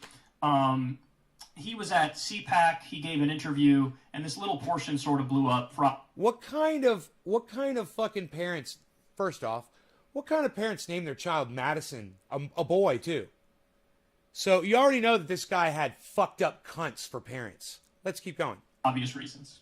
So what type of ammunition? What would be the number 1, number 2 talking? Oh, and he looks like a fucked up dumb cunt too. As I see the guy, his name is Madison. Really, your parents gave you the name of a fucking poodle or a girl. That's really interesting. Points that you would encourage them to use at home to take back their cities. Biggest one is I would encourage people, don't look at the person, look at the policies. There's a lot of people who are, that might, Barack Obama, an incredible speaker, made you feel like you wanted to go grab a beer with the guy. It's fantastic. But then you look at his policies, like you're a communist. There you go. You're a globalist. You wanted to just have all power concentrated into the top 1% of the 1% of the 1% and take all rights away from everybody else. And so don't look at the person, look at the policies. Because right now what's at stake is the future for the next generation. And stop sending cookie cutter. Dude, what that guy just said didn't make any sense at all. So let's just go over that little bit, okay? It doesn't make sense, and you guys should notice that when someone is talking to you and they're not making any sense at all. Listen to this bullshit. Of the 1% of the 1% and take all rights away from everybody else. And so you're a globalist. You wanted to just have all power concentrated into the top 1% of the... You're a globalist. You wanted to just have all power concentrated into the top 1% of... You're a globalist. You wanted to just have all power concentrated into the top 1% of the 1% of the 1% and take all rights away from everybody else. And so... You guys, the guy doing the interview, he realizes it too. Okay? So I'm going to show you the moment that the guy realizes, the interviewer realizes that the person he's interviewing just made a point that does not make sense. You will literally see this, okay? Watch this. This is great. Watch this shit. Why isn't it giving me a number here? Okay. All power concentrated into the top 1% of the 1% of the 1%. Get ready. After he finishes saying 1%, watch what the guy sitting there does. Watch as he looks away and kind of contemplates what the guy says. And take all right. Boom! Boom!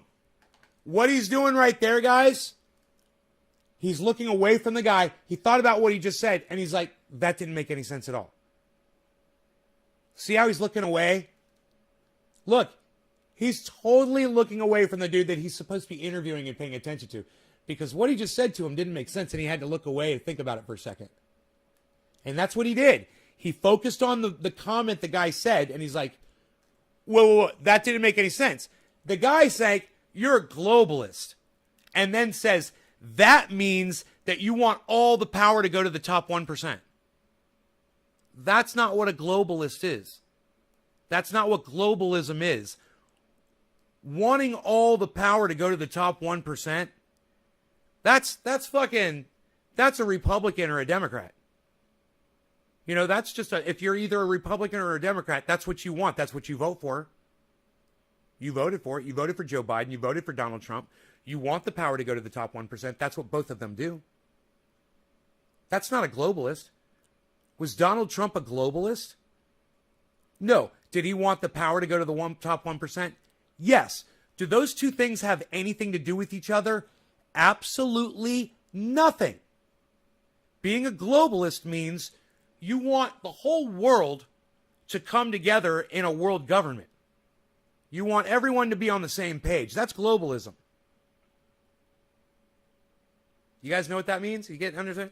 You understand that wanting the power to go to the top 1%, well, that's just a fucking douchebag. You know, that's just a fucking Democrat or a Republican. Right? That is, a capitalist. You know? Capitalists believe that whoever has the most money should win. Good morning. Bees is here, everybody. Bees. 9:37. He is making an appearance. Hey, good morning. Hey, buddy. Hey, how you doing? How you, musclehead? Huh?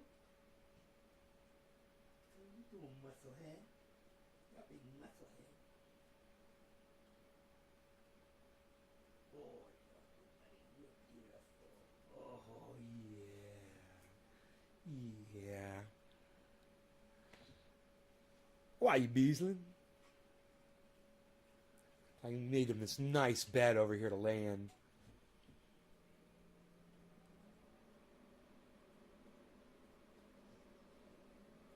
He's loving it.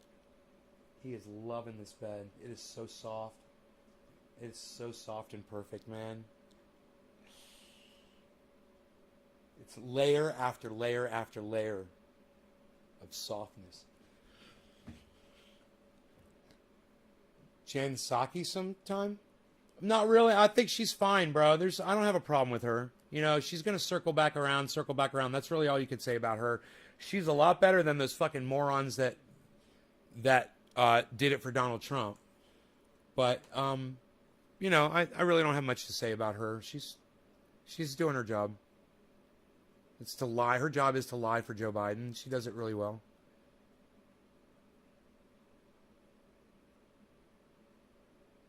I mean, she's not bringing out binders and folders of fucking lies like the Trump administration did. And just some of the stupidity that came out of that stupid cunt. That blonde little fucking cunt bitch. Cunt. It's like I can't say it enough. That was the one for Donald Trump. Oh, man. Better than her. Anyway, look at this guy. Looks at this guy, looks away, and tries to contemplate what this guy just said.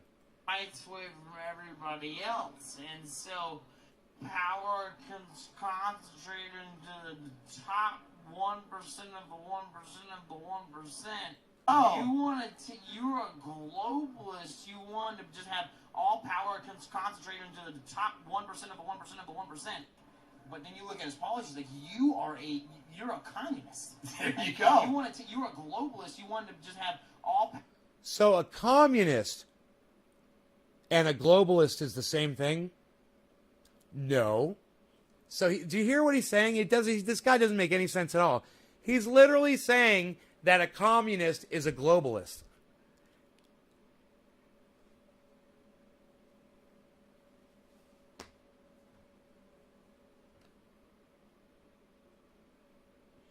Or I didn't realize that communists were globalists.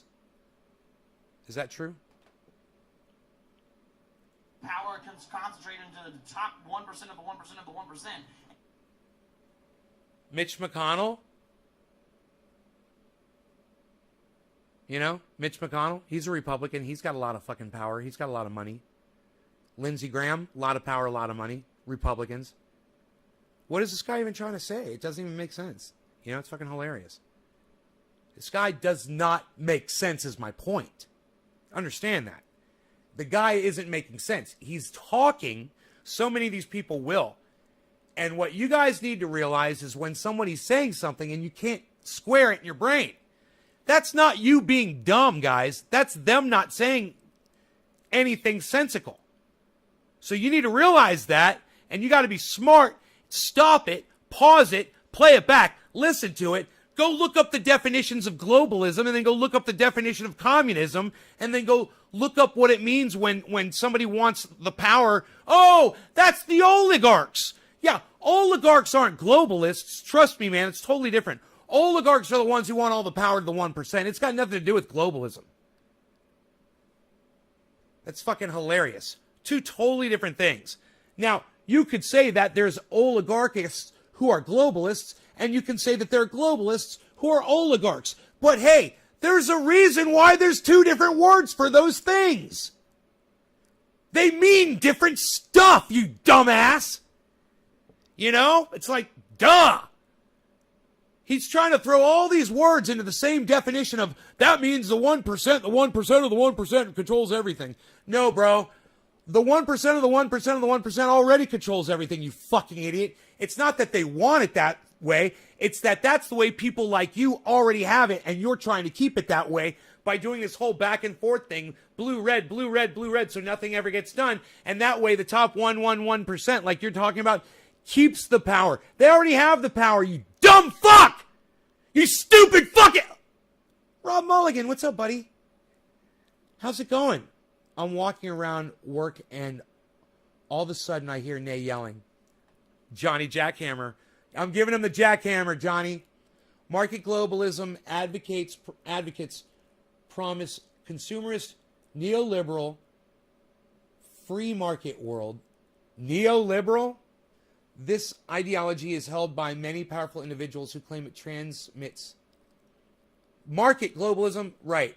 That's market globalism. But what about just globalism, bro? A globalist, not a he didn't say market globalist. He said a globalist. I have a feeling those are two different things. Transmit democracy and benefits everyone. So they blame 1%ers or 6%ers. So it's the opposite? You're saying that market globalists blame 1%ers? So he's literally just said the opposite? Huh. Isn't that weird? Billy, thank you for researching that. That is so weird. Robert Mulligan is here, everybody. Hey, let me tell you about something, Robert Mulligan. Puff Tough. What, son? That's the goddamn Puff Tough right there. It is the Puff Tough right there. That is the Puff Tough.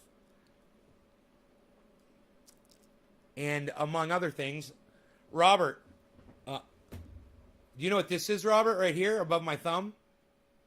Your mom. No, besides your mom. Hey, Robert, do you know what this is above my thumb right here? You see that? Let me know. I'm going to come back in 1 second. It's going to be more than 1 second. I've had at least one cup of coffee already. So just bear with me and tell me what that is.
I am 172 and a half.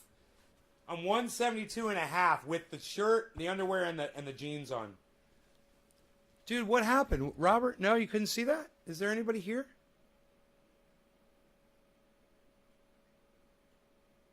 All right, nobody said a goddamn word while I was gone. Is there anybody still here? Hello. Are we still live? Hippie chick says woo-hoo.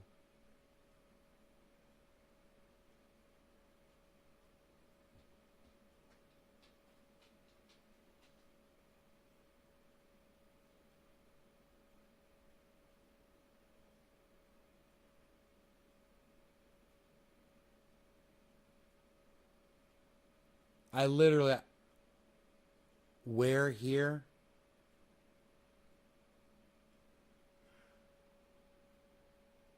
We're here. We're here. Where here? We're here.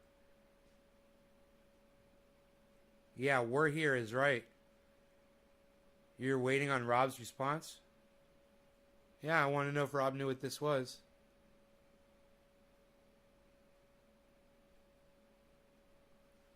But, he never responded. I can kind of make out what it is, but the color is awesome.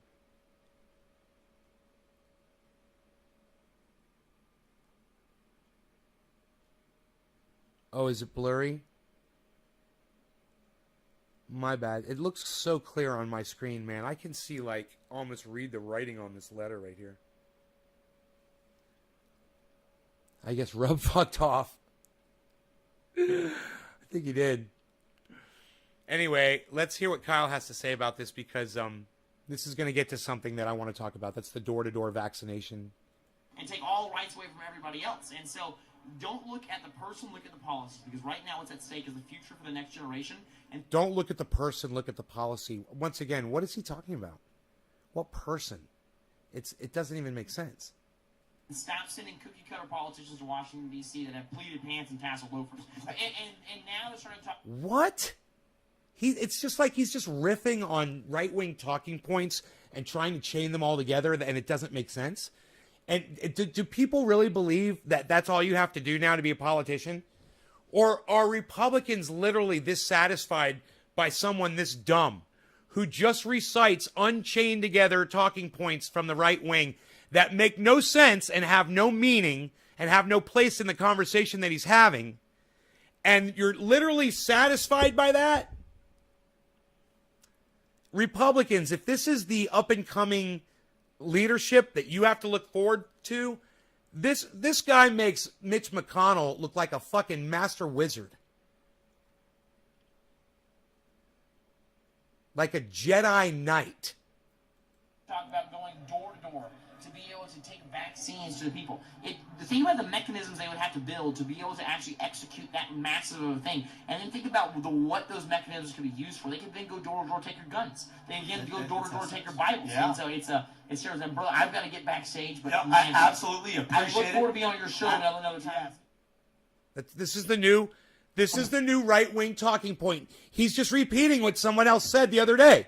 Oh, they're going to go door to door. They could take your guns. They could take your Bibles. That's exactly what Tucker Carlson said on his show. Right? So they're all going to repeat this now for the next fucking month. We have to listen to this because they're all a bunch of parroting idiots. And they'll bring it up even when they're talking about something that's completely unrelated. Imagine thinking Joe Biden is going to take guns or Bibles. Yeah, that guy's going to do gun or Bible confiscation. I find this stuff incredible. First of all, Joe is a religious man himself. He's Catholic. Catholic is under the branch of Christianity. You know, Redneck C. Bud Cannabis, once again, you're acting like a fucking 2-year-old. It's a goddamn live chat. Dude, why are you an old man and you act like you're a fucking child? Why do you literally come on here and act like a fucking little kid, bro? Stop. Who fucking cares? Nobody cares that you're blocked on my live stream, man. Nobody could give a fuck. You know, you're fucking, you're screaming into the wind right now, bro. You just let it go. Grow the fuck up. You weren't playing my games. You were acting like a little child. What you should have done was gone and researched what I told you to research. Trying to make you smarter. It's obviously not working. So, in theory, he believes in the Bible. You know, his religion nominally believes in the Bible. Why would he confiscate Bibles? Why would he do that? Even on the gun front. Okay, so I will give the Republican credit over Kyle Kulinski because now what the guy said makes sense. He said, look at the policy, not the person. And all Kyle is doing is looking at the policy. This was the problem when Barack Obama gave the president the right to lock people up and call them enemy combatants. I can't believe Donald Trump never thought to use that against people because Barack Obama made it possible. Enemy combatant. You guys remember that? Remember that law Barack Obama signed, that bill? Indefinite Detention Act? Yeah, I couldn't believe Donald Trump didn't start locking up reporters, man. He had it. He could have. Fucking hilarious. The Democrats have been very upfront and honest about the things. So I will give the Republican douchebag credit for the one thing he said. Look at the policy, not the person. It's true. He's right. And look what Kyle did. He looked at Joe Biden. Well, what about the next leader, fucking Kyle? The guy made a good point. What about the next person? Could take advantage of that sort of mechanism. It's true on that level. But I just don't see the inherent evil in when we're trying to just end an epidemic and trying to use that to come take your guns away. It's fucking hilarious. You know, when they go to your door to give you vaccinations, do you think they're going to have like a troop of soldiers there to make sure that you stay in line and you adhere? That a couple of nurses maybe with a little cart and a box. They knock on your door and they're like, "Hey, yeah, you guys want the vaccination or not?" That's it. Things that they. I don't see the vehicle that this guy's talking about to come get my guns, because if you're coming to get my guns, you're going to need a big vehicle. You're going to need a tank. Because I got some fucking guns.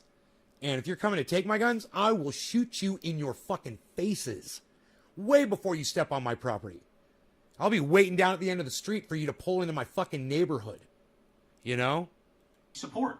And, the strongest pieces of legislation that you'd ever see from Democrats is like ban on just assault weapons, ban on high-capacity magazines, universal background checks, things of that nature. Things that will still, we have hundreds of millions of guns in this country, and most of them would be totally left alone. And by the way, none of the regulations are retroactive, so it's not like hey, we're going to ban assault weapons, and so if you already have them, we're going to like come and take them from your home. No, it would be from here on out. They can't sell them anymore. But I don't even think they're going to be able to do that. So this conversation is null and void. It's a moot point. Like, none of that. And on that, I agree with what Kyle is saying. I totally agree with Kyle on this point that they are not going to try to use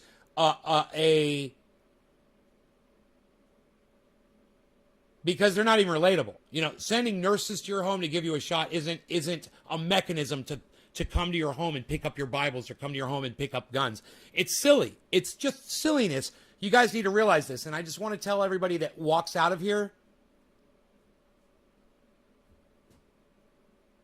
you're acting like a child and stop lying. Yeah, whatever, dude. Get the fuck out of here. I'm blocking you again. Get the fuck out of here. You can't shut your fucking fat fucking stupid mouth. You know, when you start acting your age, bro, let me know. You know, when you start acting half your age, when you start acting a quarter your age, bro, let me know. You're literally acting like you're 5, 6 years old. Like you've gotten in trouble in kindergarten. You do. I will fucking kick you the fuck out of my life, motherfucker. Keep it up. That's going to happen. But this is what I'm talking about. These people live in a fantasy world. I have 1,000 criticisms of Joe Biden, and I voice them on the show every day. But look at the kind of criticisms coming from the right. Oh, because they want everybody to get vaccines, that same program used to vaccinate people is going to be used or can be used for gun confiscation or... He's correct here. Kyle Kalinske is making an excellent point here, and I totally agree with him on this. There is no way the mechanism to go door to door to give you vaccines can be somehow implemented to also come try to get your guns. It's not the same type of mechanism, right? You're going to need an army to go to someone's door to get their guns from them. You know? Bible confiscation. Stupid. Just stupid. Stupidity. It's from the so right. Absurd. The thought that Stupidity ever from the crossed right his wing. mind He's right. is pathetic. Never mind the fact he actually said it. He said the words out loud. Embarrassing. And then I find it hilarious that he says, look, my advice to everybody is don't look at the person, look at the policies. Because I agree with that. But then he goes on to not mention any policies. What does he say? Obama's a communist. Right. He's only talking about one policy. He's talking about the policy is going door to door to give you vaccinations. He doesn't need to mention a policy, Kyle, because that's the policy of topic. That's the discussion. So when he says, don't look at the person, look at the policy. When he says that, he's talking about look at the door to door. He says, don't look at Joe Biden because Joe Biden's not going to come take your Bibles or your guns. Look at who the next person is. It's going to, and it's, you can't, Kyle is making such errors lately in his show that it's become so easy for me to call him out. And I'm not a very focused, deep thinking person, but at the same time, he's fucking up really bad. Barack Obama is a communist. Barack Obama. Right? Now, this is what my point I was making when the guy was trying to say globalists and communists, and it's somehow related to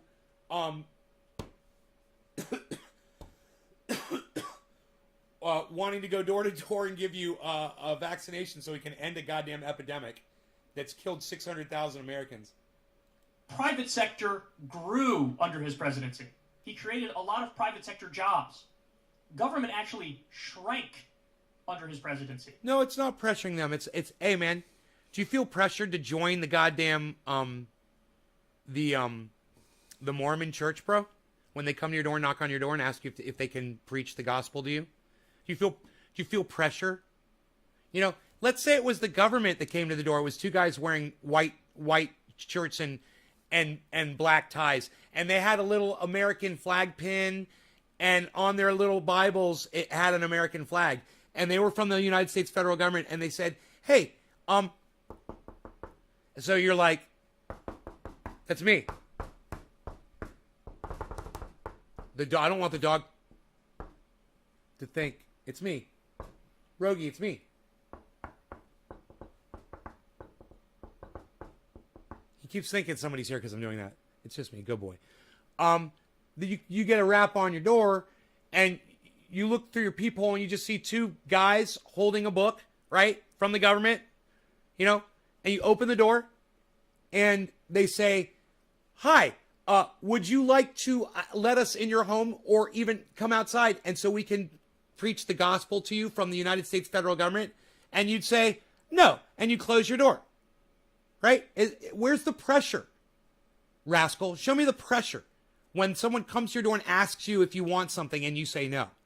You know, a guy comes to your door and knocks on your door and has a flyer and says, hey man, we have a lawn service. We just moved into town and we're trying to get some service here. This is what we offer. And you're like, I've already got a lawn service, or I cut my own grass, or my son does it, or I've been using the same person, or my neighbor does it, or whatever. Do you feel pressure when they come to your door and ask you? Thing is that I said, well, what's the power that the federal government's going to have? Rascal, what's the difference? Whether it's from the federal government or not. You know, when the mail postal carrier comes to your door, rascal, when they come to your door, think about it. Postal carrier comes to your door. They knock on your door. They've got a United States federal government seal right on their fucking arm, bro. They're a representative of the federal government. And if you fucking molest, harm, assault, batter, or murder a United States postal carrier, you're guilty of a fucking federal offense, bro. You understand that? That's a representative of the federal government, right? Come to your door. They knock on your door. You answer the door. They're like, hey, you forgot the postage on this box here. Do you want to? I can't take this. Do you feel pressure because it's a federal government employee? Explain that, rascal. It's different for you on the U.S., but in Canada, they are pushing a Vax passport. Bro, I got a Vax passport. What's wrong with the Vax passport? I got one. I love it. I can travel, and I don't have to worry about fucking infecting people on an airplane with my ignorance and my hypocrisy. I got my vaccinations. I'm good to travel. If you don't want to get a vaccination, you don't deserve to be traveling, motherfucker. You're putting the whole world, I don't know if you've noticed this, but we're in the middle of an epidemic right now, and everybody needs to take personal responsibility. Okay? That's just the way it is, man. You know, if you've never had personal responsibility in your life, come on. Wake the fuck up. No, it's not. No. You know what divides people? Ignorance and hypocrisy. That's what divides people. You need to wake the fuck up, bro. You need to stop being so fucking hypocritical. You think you're not getting a vaccine? Is that what you are? You're anti-vax? You think you're somehow helping the world by keeping your rights? Dude, I got my vaccines. I still got my rights. I got my guns. I got my cannabis. I got my home. I got everything I'm broadcasting on the internet every day. Yeah, all right. Well, rascal, I tell you what.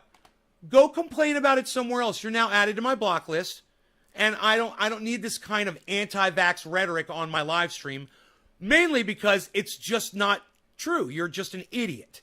There's literally 99%, more than 99% of the people that are dying from COVID in the hospital are unvaxxed cunts like you and your unvaxxed cunt family. So get your unvaxxed cunt ass out of my podcast. All right? Like I said, man, it's like an orgasm after one of those, man. I feel like a bong rip, you know, like an after sex toke, if you will. Whew, it was good for me. Was it good for y'all? I can feel it. Can you guys feel it? Can you feel that energy? That electricity in the air? Dude, there is something about a troll allowing me to fucking pontificate and make sense and make points. And I don't care how hard you're trolling or who the fuck you are or what your intent is. What always results in every interaction with every fucking troll bitch on here is I end up using them to stand on like a platform to announce stuff to my audience. I stand on their shoulders. I stand on the shoulders of trolls to get my message out to more people. Because if it weren't for that troll piping up in my podcast, we wouldn't have been talking about that, you know? It's actually a really good thing. I want another splash of Covfefe. He didn't nationalize dick. He didn't give nationalize dick. Workers the means of production. Dick. I fucking love it. On what planet is he a communist? These people are so disconnected from reality. It's unbelievable. And then his reasoning, by the way, is, oh, he's a communist because he wants to grow the 1% and give all the power to the 1% of the 1% of the 1%. What? And what do you think Trump did? I mean, Trump, his biggest legislative accomplishment was a tax cut bill where 83% of the benefits go to the top 1% in the long run. By the way, I'm not even arguing that Obama didn't help the 1%. He did help the 1%. But number one, that doesn't make him a communist. Number two, the Republicans are just as bad, if not worse, when it comes to serving the 1%. Who are you kidding? Unbelievable. Unbelievable. Rising star in the Republican Party. A guy who completely talks out of his ass and says insane things. I don't understand how this has appeal to anybody. I don't get it. You know?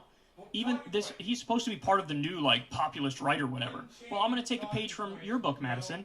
I'm going to look at the policies. I'm not going to look at the individual.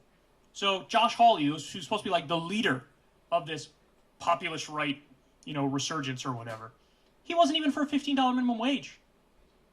Populist right, my ass cheeks. He's not even for a $15 minimum wage. He's not even for the PRO Act, which is pro-union legislation. He's supported like different right-to-work laws, which is anti-union legislation. You're not populist if you're not for raising the minimum wage and you're not for unions. You're not populist. So when you look at the policies, there are no elected populist right people. So this is frustrating, and we're going to have to deal with this guy for however many decades, which is God, right? annoying. Until he becomes the president of the United States. This is our future, man. This is your future.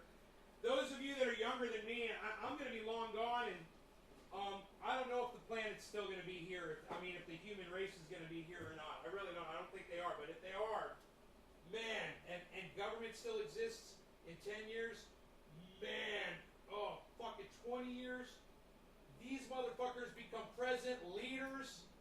Oh, I don't want to think about it, man. You know, Marjorie Taylor Greene and Robert and fucking. Oh man, what a bunch of fucking. Ugh.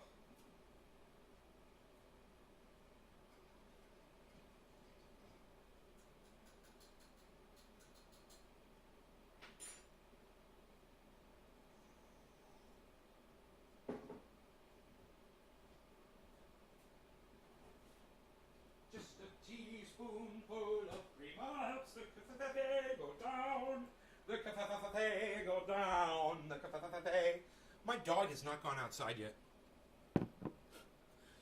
My dog has not gone outside. It's fucking 10 o'clock in the morning. He's been in this home for 10 hours, and he hasn't gone outside for 10 hours. Maybe, no, more, 12, almost 12 hours, I'm sure. Wait, no, he did go out right before we went to bed. That's right, he wanted to go out. Last thing, I remember he went to the door, I let him out. He was out for like 5 minutes.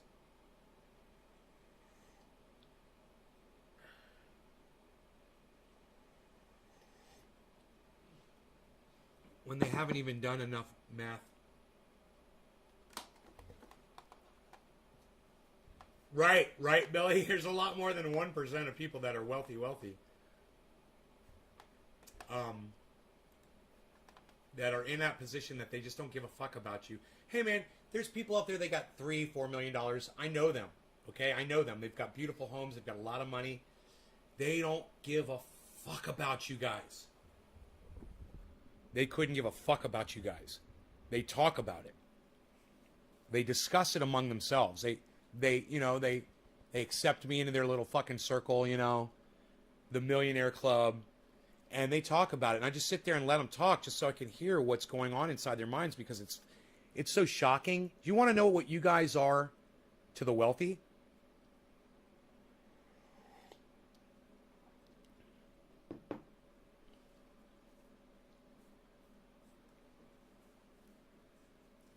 You can either serve them as the help, and that gets you in somewhat, or you can be the dirty people out on the street. And that's what you are. That's how they look at you. You're vermin to them. And there's exceptions like me. But boy, oh boy, man, you know, there's exceptions like Jimmy Dore. There's not a lot of them, man. You know, Jimmy Dore is a pure person. He is of the purest. He says that he can be bought off. He's like, if they give me $30,000 a day, I'll fucking lie like Rachel Maddow does. But nobody will have me. I don't believe it for a second. I don't think Jimmy Dore could be bought. I don't think you could give Jimmy Dore $1 million a day. And I think Jimmy Dore would look at $1 million a day to lie and misrepresent himself. And he'd just be like, you know, I got everything I need in life. I don't need $1 million a day. Just like me. No one has ever contacted me and offered me money so I would say something that was opinion-based. You know? They never have. It's just not. They're like, hey, man, you give you $1,000 if you talk about this or you talk about that. It's never happened. I would be shocked if it did happen. But, you know, I don't have a platform, so it's, I mean, I wouldn't have been surprised if it would have happened back in the day when I had the platform. But now that I no longer have a platform,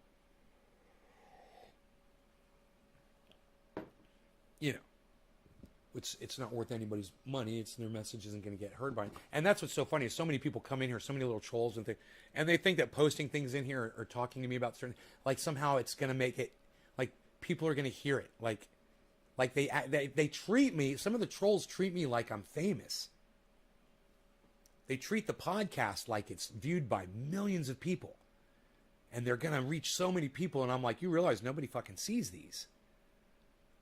On the grand scheme of things, me having even 500 to 1,000 views across 16 channels is not even a grain of sand on the beach. Oh, by the way, I fucking watched almost all of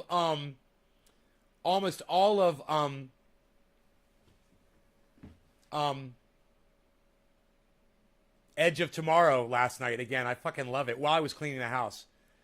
But I sat down with Rogie and watched a good part of it. Man, what a great fucking movie. It's so great.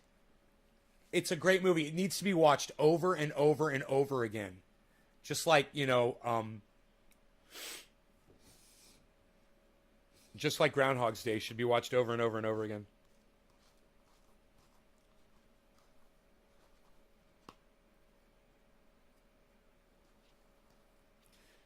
God.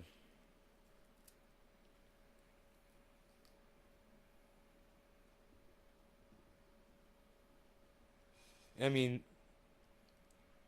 I think, yeah, is that what it's called? Edge of Tomorrow with Tom Cruise? Dude. Or is it Edge of Tomorrow? Is it?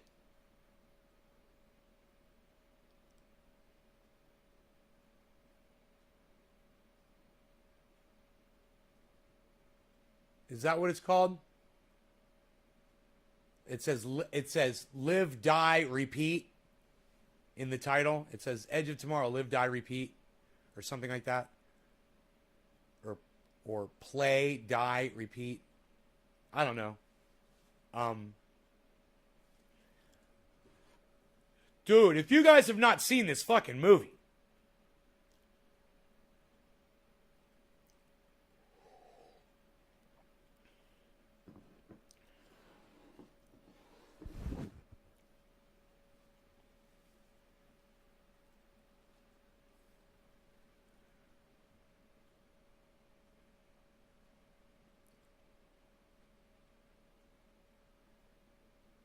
(2014), one of the best movies ever created, man. All around. The plot, right? The amount of thought that goes into exactly how it's all supposed to work. It actually works fairly well. The plot. Usually stuff like that, they kind of lose it near the end of the movie or whatever. But when you think about what they're saying is going on and everything. It all pretty much fits together and makes sense. And it's hard to make something like that make sense because it's impossible. But at the same time,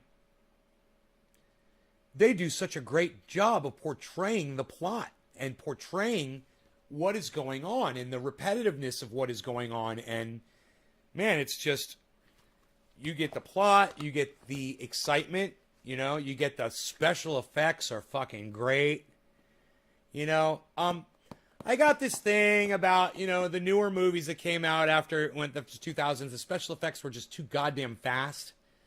And this was one of those movies where the first time you see it, dude, it's way too fast. You know, the special effects are way too fast, and it's very hard to keep up with what's going on. That's that whole X-Men, what's that? Not even X-Men, it's the, I want to say Autobots. Those, you know, when those things were fighting, when those Autobots and shit were fighting, Transformers. Those fucking Transformer movies. You can't keep up with the action. The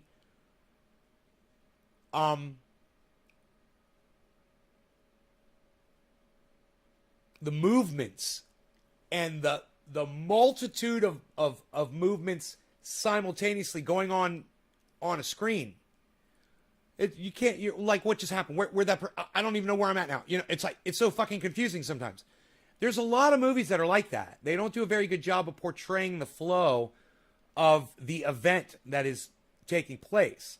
And then there's older movies where it was just obvious where you were and what was going on. And you know, maybe that level of speeded up shots is adds to the confusion and excitement for some people. But I think that's more for sheep people. They're like, oh, yeah, it's lots of bright lights. It's like people that like fireworks. You know, boom, boom, boom, you know, it's like, okay, how many fucking, you know, for someone like me, we're actually trying to keep up with what's going on. We don't just need flashing lights and noise to keep us occupied. We're trying to keep up with what's going on. I mean, we're literally, some people like me, like I used to go to movies with girlfriends that wouldn't pay attention during the movie. And I'm like watching this movie for the first time. I'm thinking I'm never going to see the movie again. You know, I'm seeing it in the theater.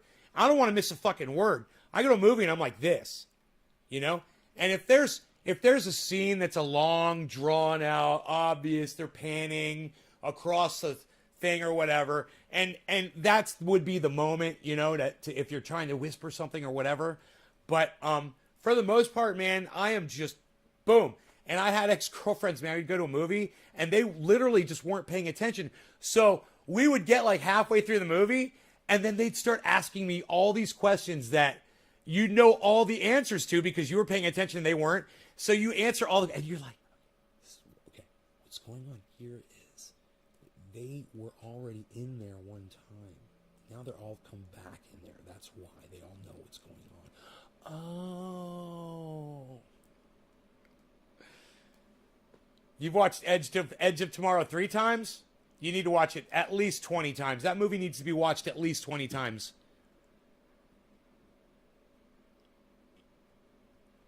You cannot stay focused. Maybe the boom boom and the bright lights helps keeps you focused, bro. Yo, DC, do you like fireworks displays, bro? Do you find them intriguing and always different? You know, someone says, you know, they come up with new patterns and there's new designs.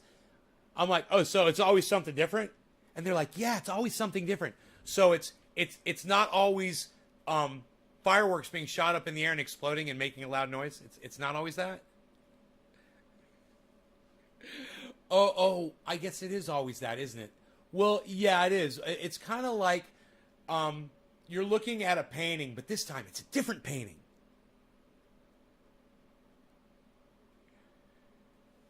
Yeah, it's how fucking boring fireworks are for me. I mean, I don't really go to museums and look at paintings. I don't mind though. We've got a local museum here in the town of Lakeport, and I'm telling you, there's something in that museum. For you go walk every corner that you go into that museum, there's something that will grab you, and it is just part of the history of Lake County, and there are things there that are just amazing photographs and creations by the people that lived here long before this was ever spoiled, by America. But I don't like to talk about what happened in this county, man. As a massacre occurred here. It's horrible. No, Josh G, I've never seen the movie Rockstar with Mark Wahlberg. I have not. Every firework shot in America represents murdering our allies. Every firework shot in America represents murdering our allies. Nobody really thinks about that. Huh.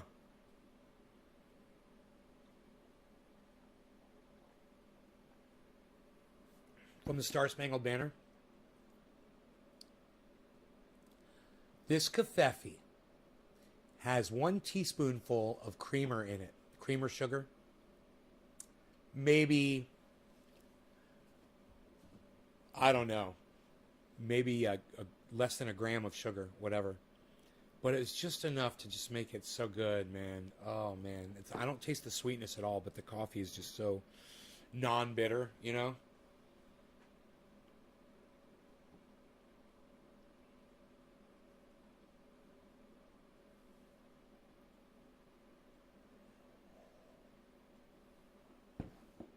My cat wants me to feed him. He's outside because he's a dirty little fuckstick.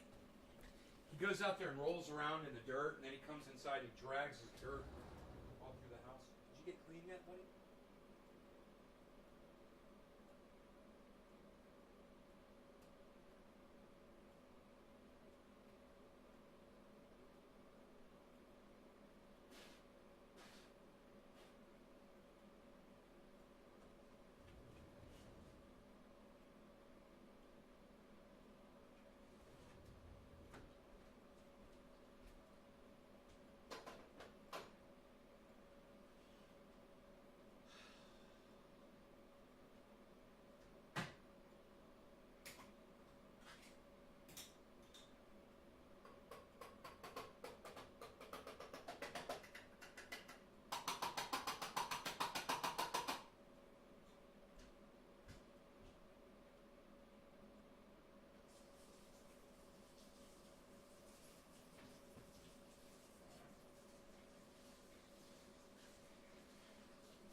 Mark was tripping on acid.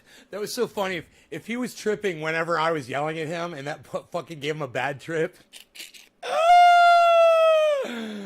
Oh, that'd be so funny. Man, fuck those heavy drugs, bro. I hate that shit. Not for me.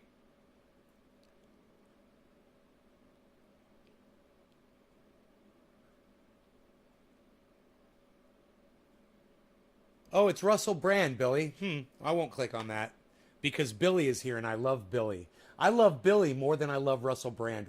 Way more.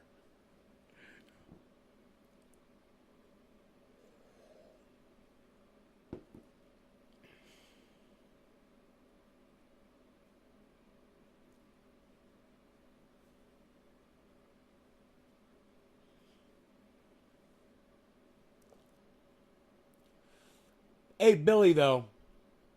No. Will you tell me why you hate Russell Brand so much, though?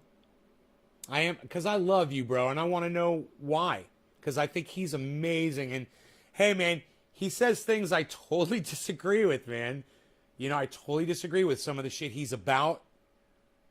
Understand that. I mean, but I find something redeeming in almost every human being on the planet now. Even the trolls that come in here and say horrible things, like I said, I stand on their shoulders and pontificate. You know? I'm still fucking alive right now because trolls gave me some content. Octo UK 77, you don't even understand how much I appreciate having another viewer. Would you consider hosting me on your Twitch channel, bro? I'd smoke this bong rip in your honor and everybody else that's sharing in this live stream and everybody that's watching it as well.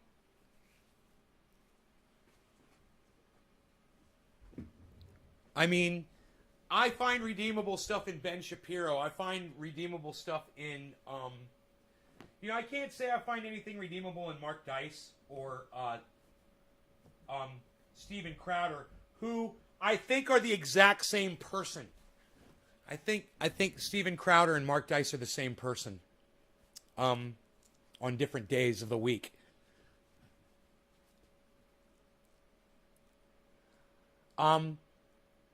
Someone like Charlie Kirk, I find something redeemable about Ben Shapiro, but someone like Charlie Kirk, man, it's hard for me to find. You know, someone like Tucker Carlson, he had Jimmy Dore on his show. That's redeemable. You know, he agrees with what's going on with Julian Assange. That's redeemable. I'm a recluse. Go for bong. Yeah, but host me anyway. He just irks the fuck out of you. He's the kind of guy that would wear a thermal shirt and sit in front of chopped wood for an interview without a bead of sweat. He's fake as fuck, in my opinion.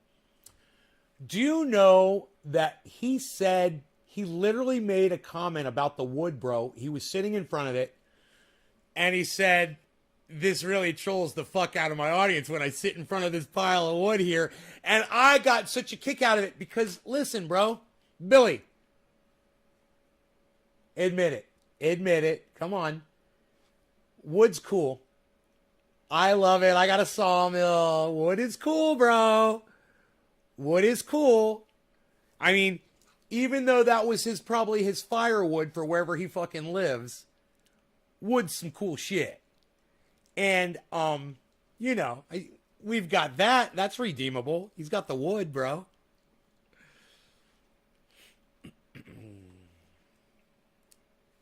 What was just that he was talking about the biggest wealth transfer in history causing rage and a rage rise. I wanted to hear him speak about that, but I wanted you to listen to it as well. If you're not that disgusted by him that you can't listen, I might not listen to the whole thing. I just want to hear the gist of what he's saying probably and maybe move on to something else. But I am kind of curious. If I had a stream, I'd host you, but for now, I will just chill with you. Octo. Oh, you can't do it? Okay. All right.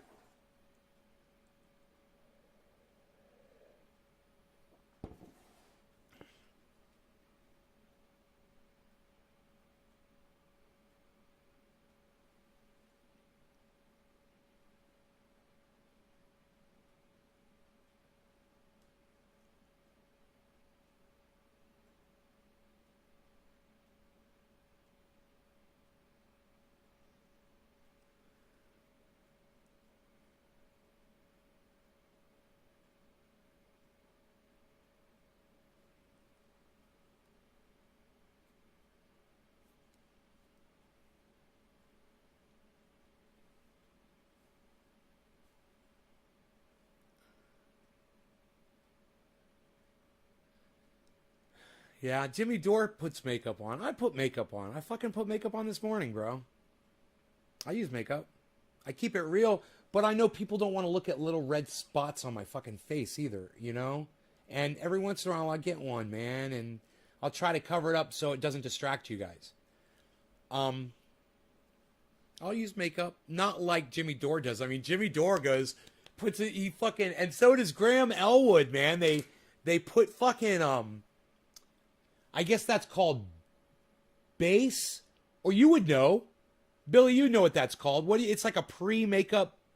it gets the shine off your face. I think they call it base or something. But Graham Elwood does it. Jimmy Dore does it. It's fucking hilarious. I don't do that. I fucking do fucking touch-up work, man. I do like touch-up work. Makes an even skin tone. Yeah. I don't do that. You guys get my skin tone with all the beauty of the tonalities of it. But if I got a fucking cyst or a zit, man, it usually gets a dab. Just a little dab. A little dab of some cover-up, some C4. A little bit of C4 my sister gave me years ago. I still got it. I'll use a Q-tip or something. And I'll just dab it on.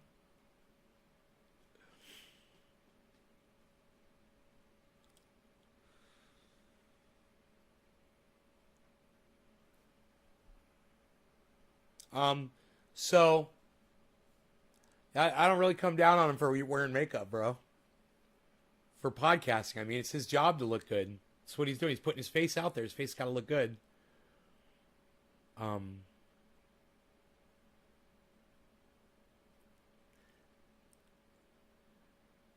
But I could pick him apart too. I mean, there's things about him I don't like either. I hate his whole belief in God and shit. I fucking hate that shit. You know, I think it's a weakness. You know? He thinks that all of mankind is mentally bound together with some sort of vibration. Yeah, I just don't buy that bullshit. I don't buy into that bullshit, I should say. I don't purchase it.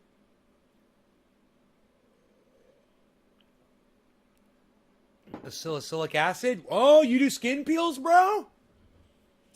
Really? J-Bone, $3. Thank you, bro. Parrot character punching the air with fist and bump written on his knuckles. Fist bump. Fist bump. Fist bump. I'm guessing it's something like that. The parrot character. That's right about God. Hey, Randy Church, blocking you again. I'm not having you in here. I told you I can fucking block you all day, motherfucker. Right? That's what I said. I said I could just eviscerate you from my life, bitch. I'm not here to fucking talk to you. Okay? You used to be great in the live streams, man, for a long time. And recently, you've been acting like a child. And I don't care to hear your fucking opinion. You're a distraction. Yes, Randy is ORF. Yes, Randy is many, many, many names. And like I said, there was a time when I was seeing growth and I was really happy. The other day he contacted me, he said, hey man, I was driving, my daughter was kind of playing telephone between us, and I apologized. And I was like, no problem. Not at all. But, you know, then he comes in and he says some very sideways things to me. And I don't give a fuck what his belief in God is. And if he disagrees, I'm not here to argue about it. I'm not here to argue the existence of God. I know I'm right. And I know you fucking idiots that believe in God are wrong, and that's up to your idiotic selves to believe in it or not. And I don't give a fuck if you do or don't. All I say is don't come in here and try to throw it in my face like Randy just did again.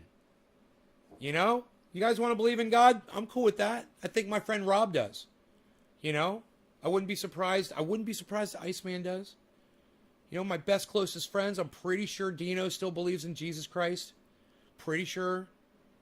And I have no problem. These are my best friends, man, in the whole world. Yeah, I have no problem with that. You know? But they never try to impose it on me. See, I don't even know what their fucking beliefs are. I don't even know what they really believe because they don't try to fucking impose it on me. You know? So I'll keep my fat fucking mouth shut about it if you'll keep your fat fucking mouth shut about it. But you want to try to call me on it? Oh, no. No, I'm not here for that. You have to come in with another name, Randy. You want to keep playing the game? You want to play my game, motherfucker? Come play my game. Because I'll keep playing with you. Here's a question. Why don't you log all those accounts in simultaneously, bitch? You know, get me like 32 more fucking views per show. Just ask them if God could be an alien.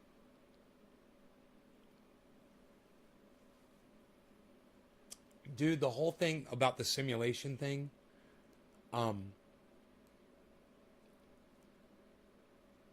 it goes so far beyond,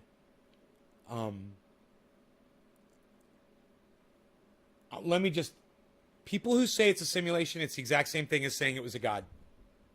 That's all simulation is. There's a god that created the simulation that we're all in. You're just anybody subscribing to the simulation theory, anybody that's gone on Joe Rogan and talked about the simulation as if they believe in it. Okay? I'm not saying people that are explaining what the theory is.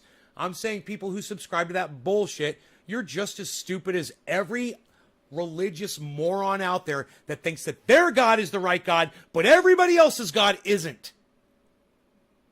Your God is the theory of a simulation. That's just, you just call it a simulation. That's your God. You're just another fucking religion.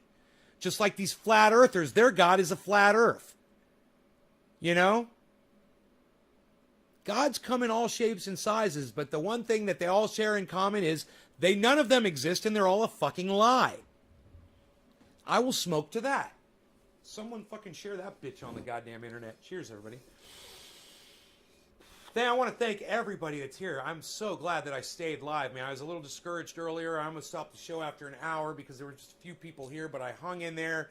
You guys hung in there, and everybody that's still here, especially my core 12 people that were here, we built it back up again. I love you guys. Thank you. This is for all of you that are here watching this, and everybody in the future that watches this show, too. I hope you guys get more than just, you know, a laugh out of these shows. I hope you get some education and enlightenment as well. Cheers.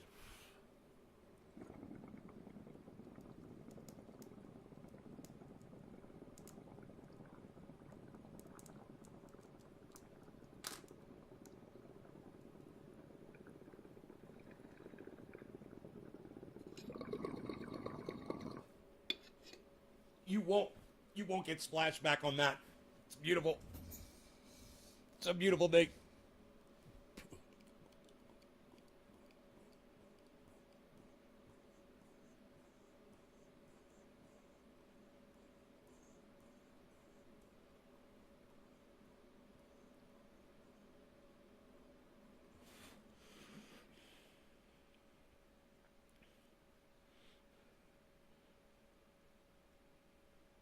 Every time I start to trust someone's brain, they say some God shit, and I puke my pants. Right. And then you find out that the atheists are just as fucking ignorant as the religious when it comes to cannabis.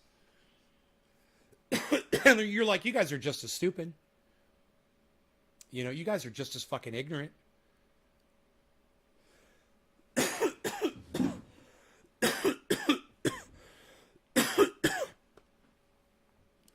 I mean, I'm not saying Matt Dillahunty has to take my triage oil, which I used. I had a sore throat yesterday, man, from smoking cannabis. I hurt my throat. And I grabbed some of this, took a nice little dollop on it, swallowed it down my throat. Boom, pain gone in my throat, pain gone. Matt Dillahunty is petrified of this, to put it on his body even, just to put it on his body for pain. And I'm not here to sell him mine. I would give it to him for free, and that's what I want to do. I want to send him some for free, and I want him to give it to all of his friends, too. I would have sent him a whole fucking case if I thought he'd give it to his whole atheist community so they can all learn about cannabis and how amazing it is. But it wasn't about that.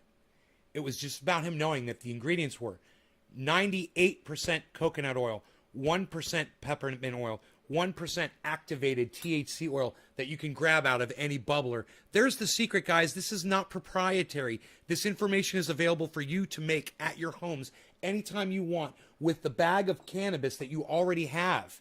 You can make this anytime you want.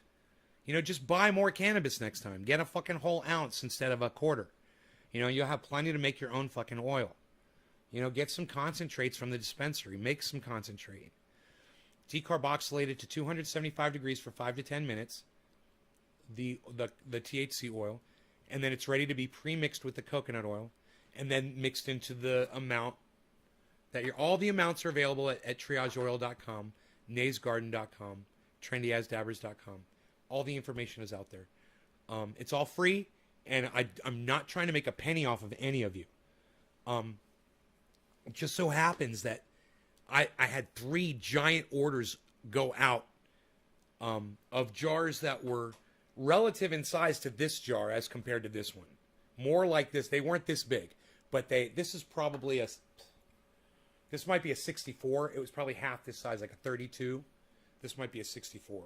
I wouldn't be surprised.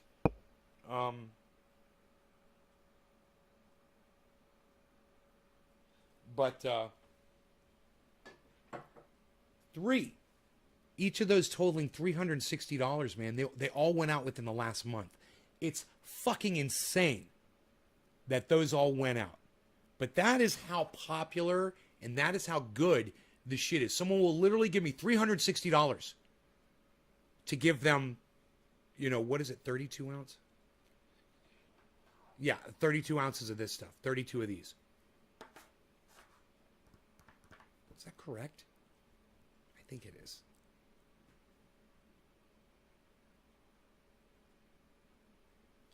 High alcohol liquid to extract concentrate. No, Octo UK77, you can just get the keef, bro. You could just grab buds like this, and you could just shake them inside here, and you get this keef at the bottom. See that keef? You could separate that out with a screen, you know, like even like a silk screen or a stocking, you know.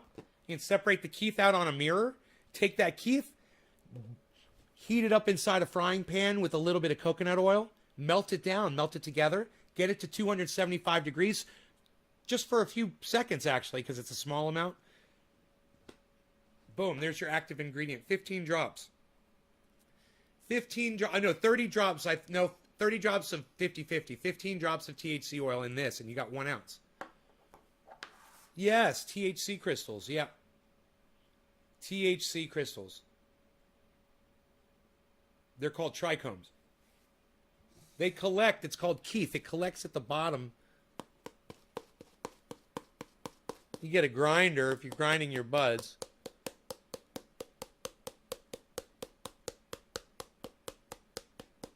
I could probably just do this.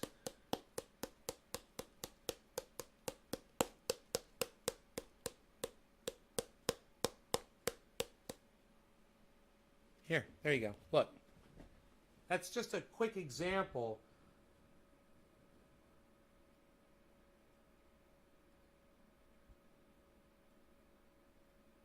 At the very bottom there, if you look at the very bottom, hold on.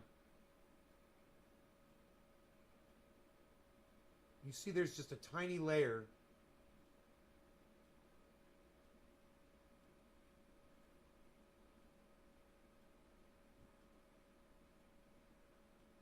Here we go. Here we go. Look at the very bottom.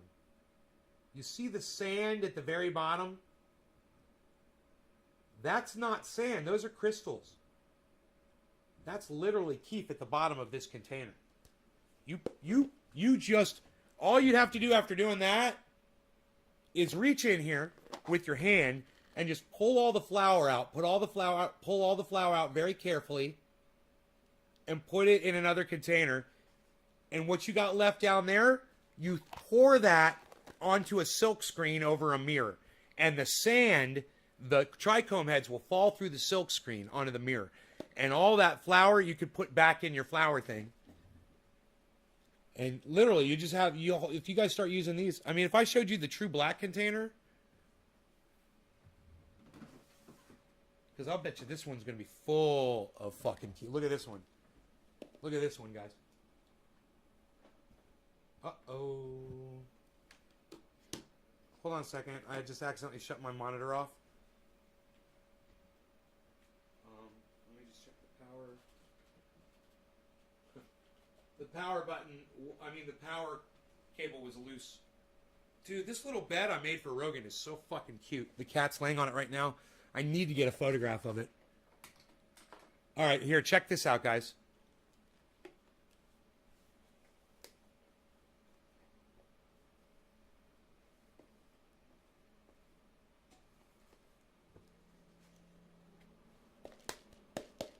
Here, I'm just going to do the same thing this one real quick.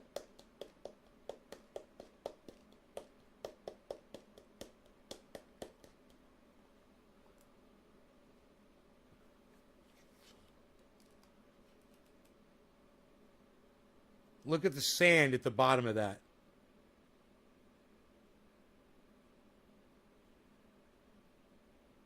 That's what we're talking about right there.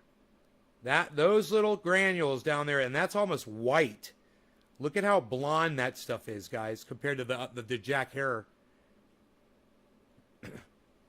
Yes, yes, yes, yes, yes, yes, yes, yes, yes, yes, yes, Phil, yes, Phil, yes, Phil, yes, Phil, yes, Phil, yes, Phil, yes, Phil, yes, Phil, yes, Phil, yes, Phil, yes, Phil.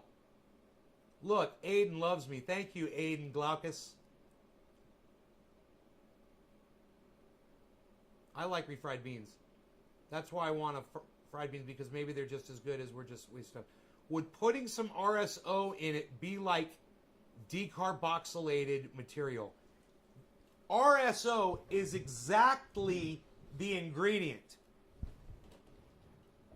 of the active ingredient of triage oil is basically concentrated cannabis oil, which is what RSO is. Concentrated cannabis oil. You could get it right there. You can get it right there. You use one of these, you can just, every time you're done with your, and you guys won't even miss it. Just imagine if you just kept your cannabis in one of these. Okay, let's say this. I'm going to go ahead.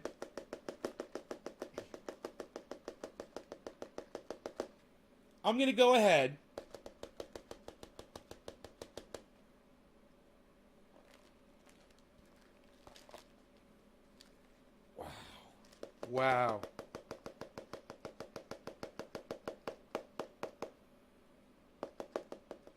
And I'm going to show you guys how easy it is. Now, this is my point here, and I want you to pay close attention. If you buy a cannabis bag from somebody, once a week or once a month or whatever, and you keep it in the bag, or you keep it in the dispensary thing that it comes in, right? And you smoke out of that. I propose that you guys all get one of these, a plastic container.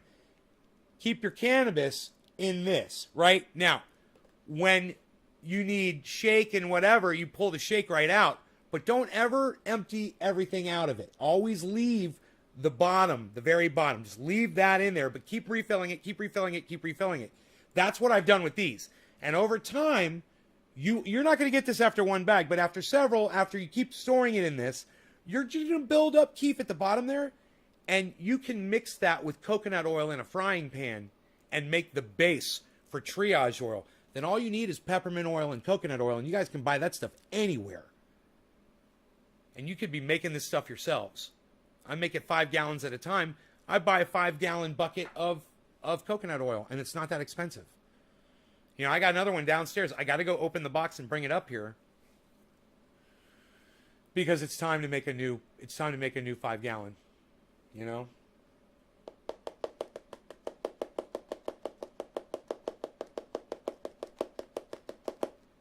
I'm going to show you guys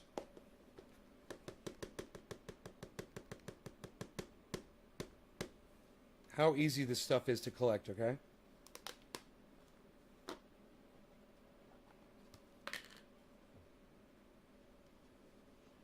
So, I'm going to take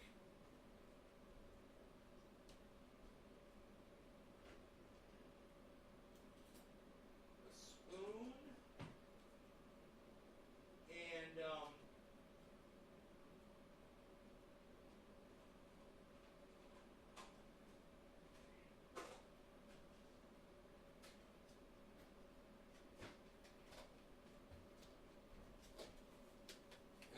these containers here, right? Clean one. I'm going to take a spoon, right? And I'm just going to use the spoon so I can do this fast.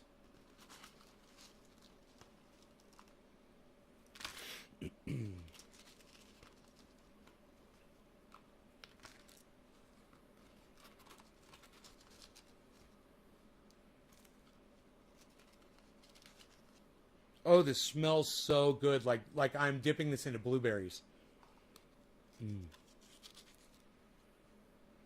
So I'm just getting all the big chunks that I would smoke in my bong basically out of here, right? I left the shake. There's a little bit of shake in there, right? So now I'm going to take this.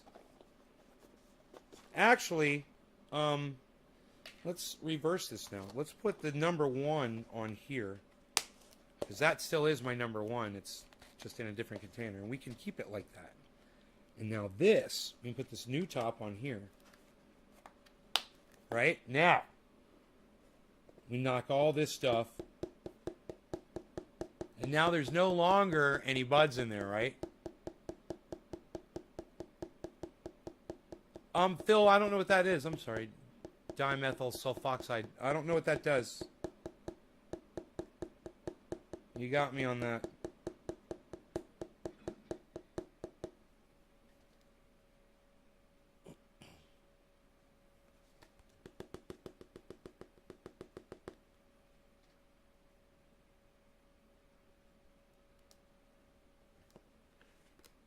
Okay, now untake my spoon again, and this is still like basically key free. You could roll a doobie with this, you know. This would be get you so fucked up, because it's the bottom where there was keef and stuff, and it's all mixed together. I don't smoke doobies though, for the most part, so. Oh, it smells. It smells so good. I just kind of had like a moment there. I don't know.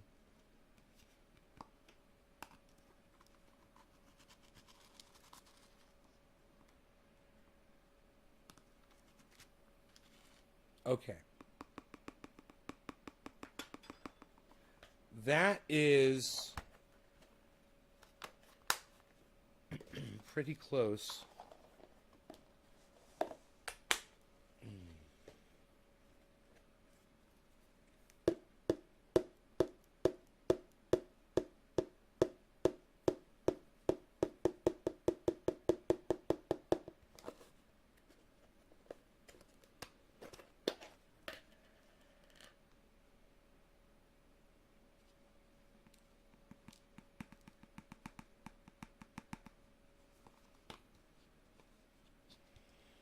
Look at the sand at the bottom of the dish. Not the very bottom, but right in the center. That's all keef in the middle, guys. Except for the little bit of shake you see. See all that gold sand in there? And you can collect all that to one side, and I could find... I've got a little keef box. Here, let's do it. Here, let's do it. Watch this. I've literally got a keef box sitting right next to me. So you can buy these.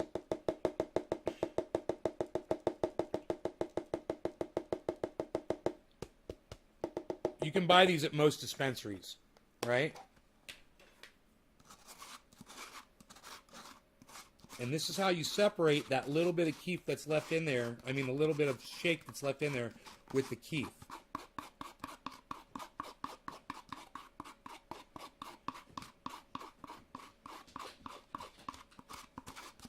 Rogan thinks I'm eating.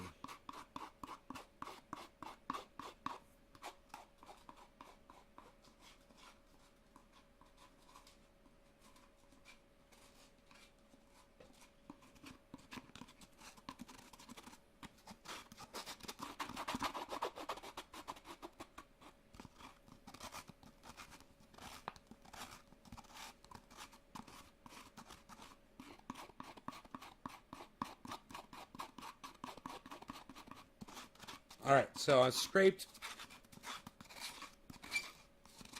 the walls too, man. It's full of it everywhere. All right, scraped all around. Now, watch this.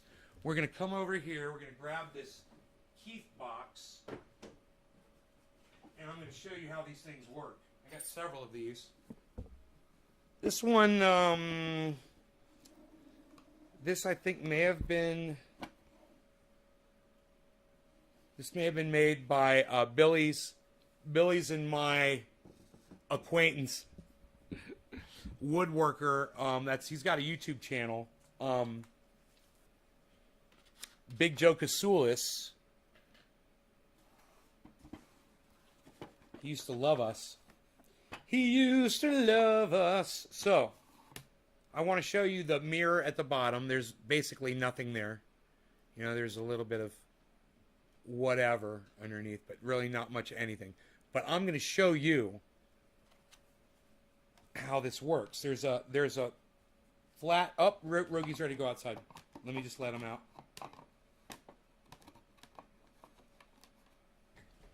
There's a screen, like I told you, use like a silk screen. There's literally a screen in this Keith box. It's a level above. It's a level above the glass, right? And I'll turn this around and I'll show you how it works. So you've got this screen. It's removable.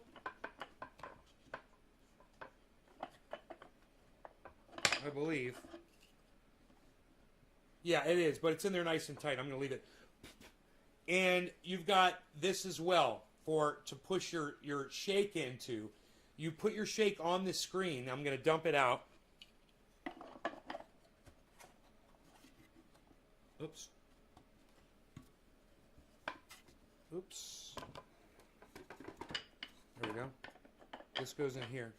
All right, so.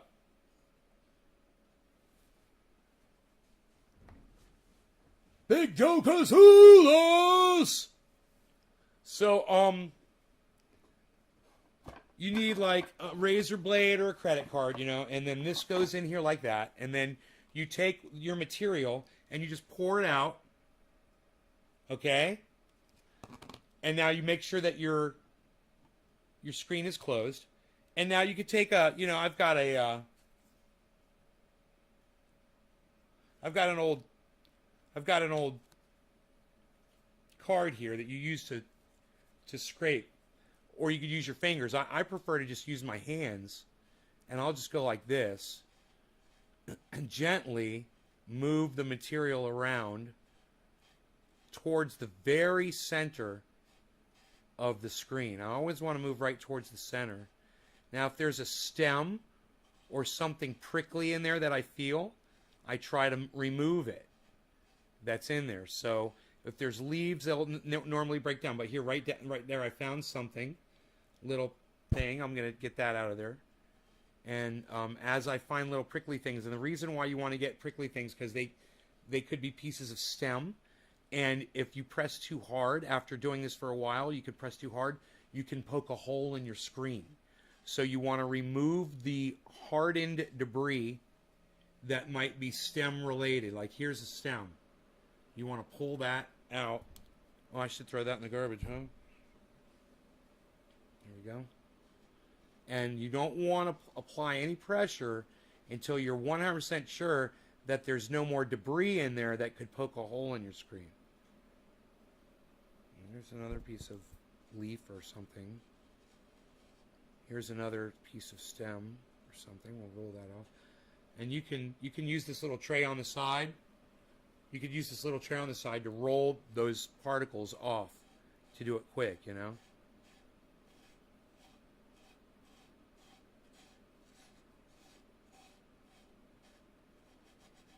And then just a nice rubbing. Now, we talked about the pollen pail the other day. The pollen pail was an invention from my buddy, Kayaking. And the pollen pail, and now look, watch, I'm going to tap it.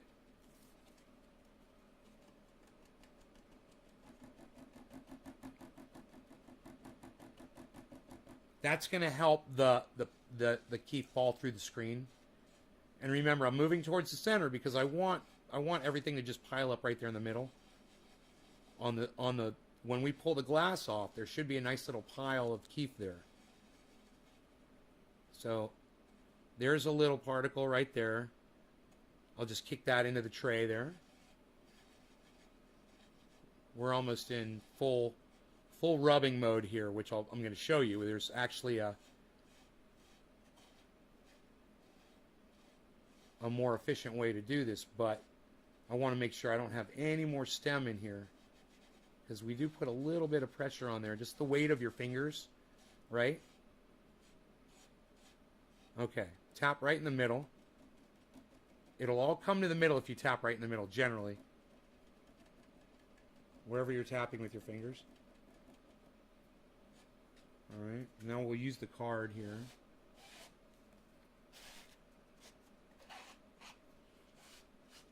Alright, like that.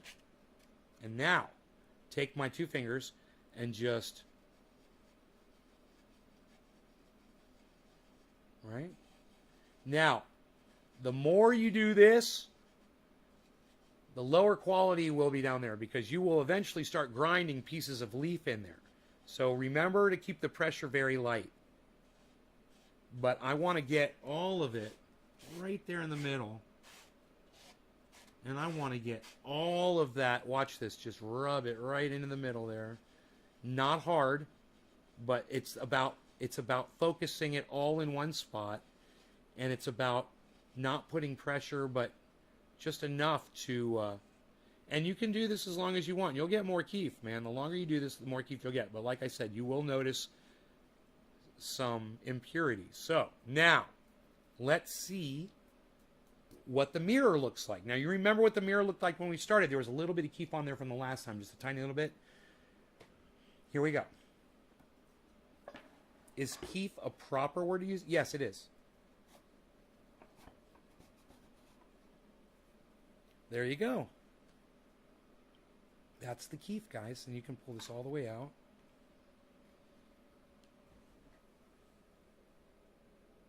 From that little bit of cannabis flower, guys. But that was because this was over time, right? Won't that be fun to put on my bowl right now? I've got a razor blade right here.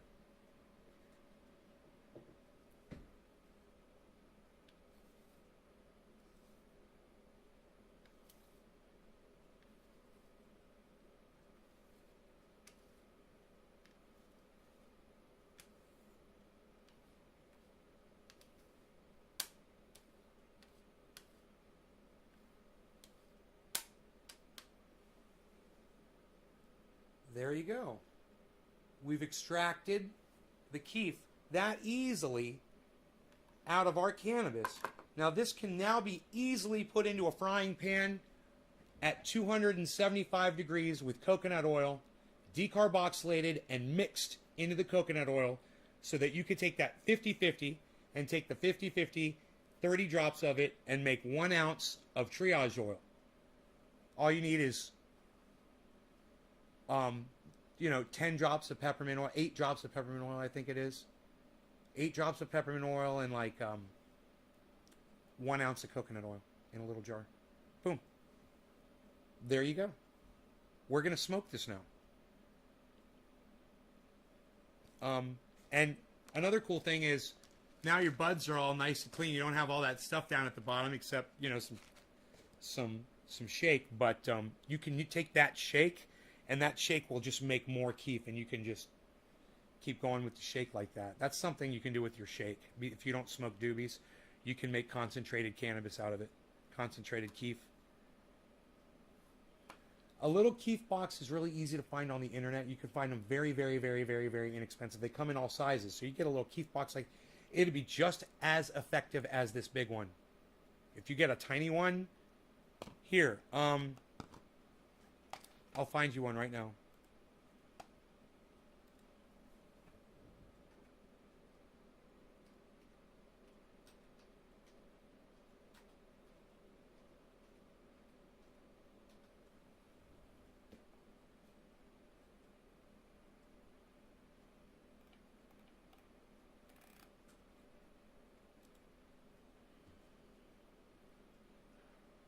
Yeah, Henry, I'm still live. These Keith boxes start at $19.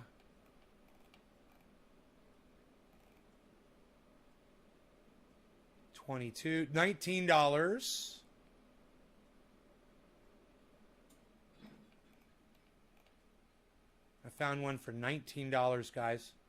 Here's one. Here's a press for, I wouldn't mind having that. Hash compress, pill press, mini silicone, folding funnel. Dude, you could press fucking Keith. You know, you get a lot of this. And you press it down into these hash coins. It's cool. They've got those presses. They're $19, $18. So, Amazon's got a Keith box. There's a press for $14. There's a press for $14. They've got all kinds of really pretty Keith boxes. No one will know what they are. They just like pretty. They look like pretty boxes.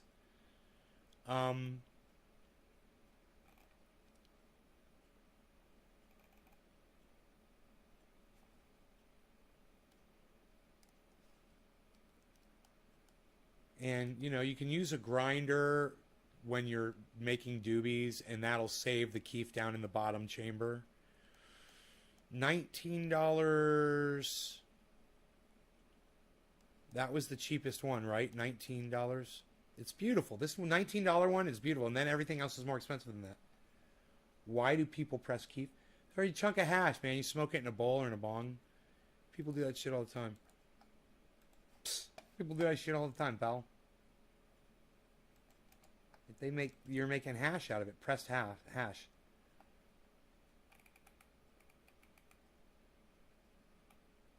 Keef. K-I-E-F.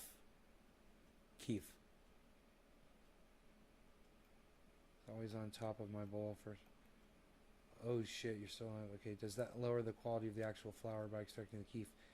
Yes, it does lower the quality. You're taking the trichomes off of it. It won't get you as high.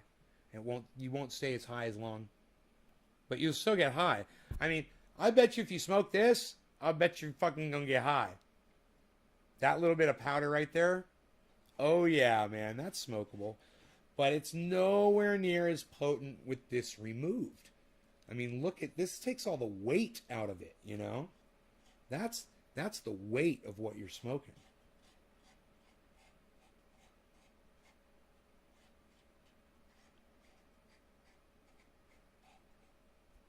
So, I'm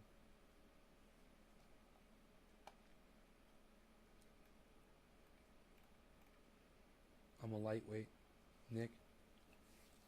Bro, I'm going to show you guys. We're going to pack a bowl and we're going to put this on top, okay?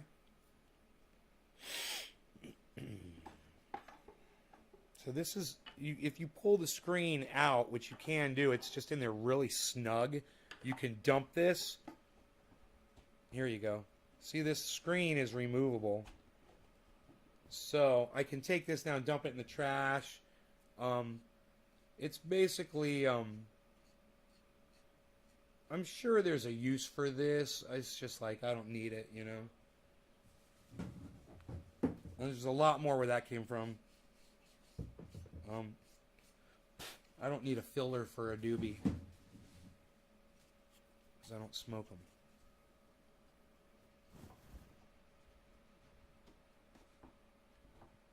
Edge of Tomorrow, son. What? Psst, nobody's even watching Edge of Tomorrow anymore, pal. That's a real movie. Nobody watches real movies anymore, pal. All movies suck today. 99% of all movies suck. You guys should watch that video on YouTube. 99% of all videos suck. So if you guys want a $19 Keith box, I'm going to go to Twitter and post that for people who want to be able to get, if you want to get started concentrates.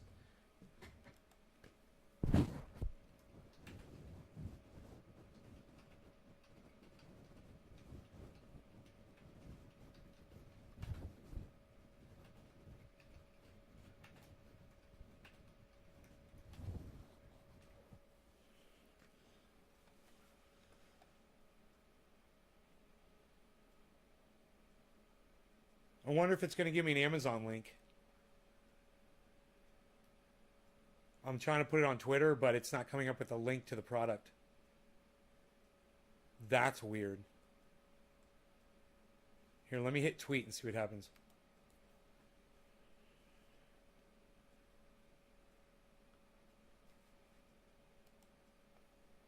Oh, it worked. It worked. You guys, that's the coolest tweet. I win the internet today with that. $20. I said, get started for concentrating today. $20. Psh, pal. You guys should all retweet that right now. Dude, it's so cool. It's got a picture of the Keef box on it, man. It's only 3 inches by 5 inches. It's just a small little... It's so fucking cool. It's got different pictures of it there. Oh, yeah, it shows the screen. Shows the little mirror. Yep. Yep. Yep. The RYOT 3x5 solid top box in walnut, premium wooden box, perfect for sifter, monofilament mesh screen, glass base tray, prep card pollen catcher.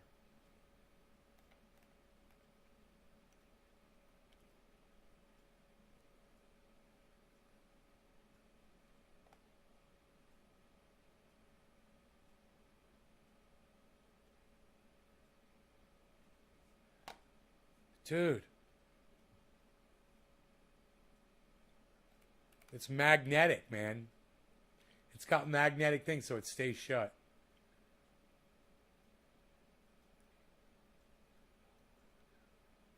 Full melt. Yeah, this isn't going to be full melt. That's not going to be full melt. We could see. But I'm pretty sure that this...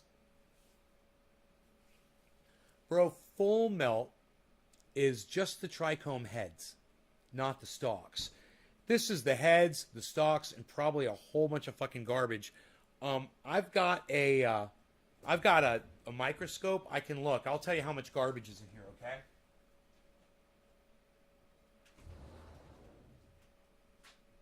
Full melt is just the trichome heads, man. That's a whole other level.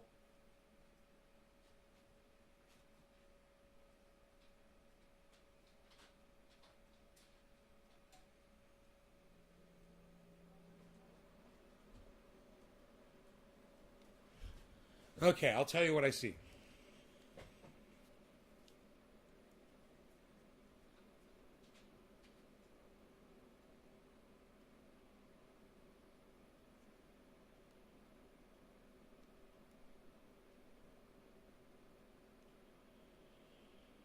I see some trichome heads, and I see a lot of trash.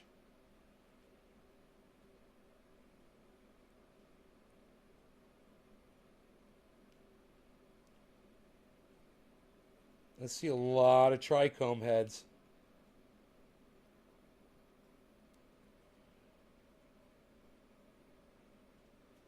Hey, man, come on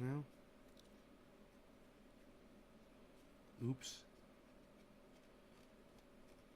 Maybe I shouldn't have done that, huh?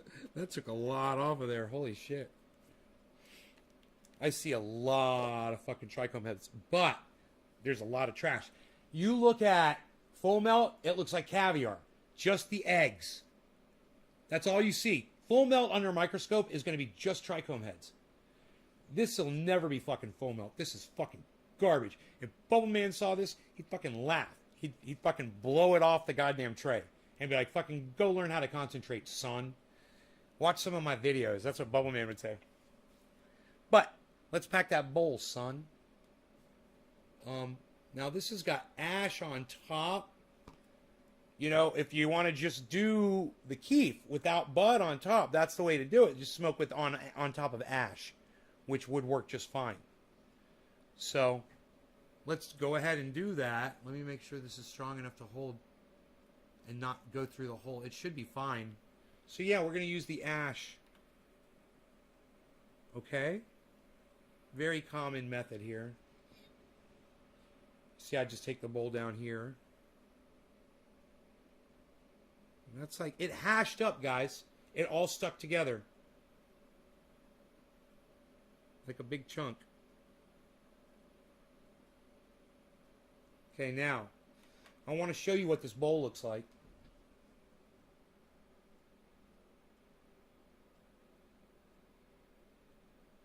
You can see the trash.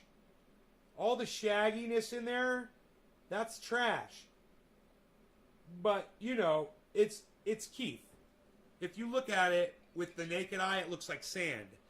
If you look at it with a real high-def camera like we just did, or with a microscope, you'll see how much dried leaf and anything else is actually inside that. It's not pure by any means. So here's something we can do. Save a little space here on the table. Just put that right there. Nice, nice. Put that right there where you guys can see it. Put this over here.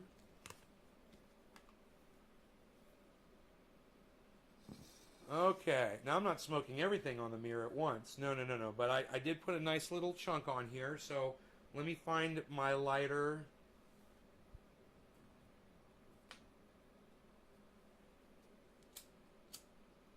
Okay. So you don't want to suck this through, so you don't want to hit it hard, because remember, it's not fully bud down there at the bottom. It's a little, but you want just the flames to hit the top, just the keep. So here we go. Cheers, guys.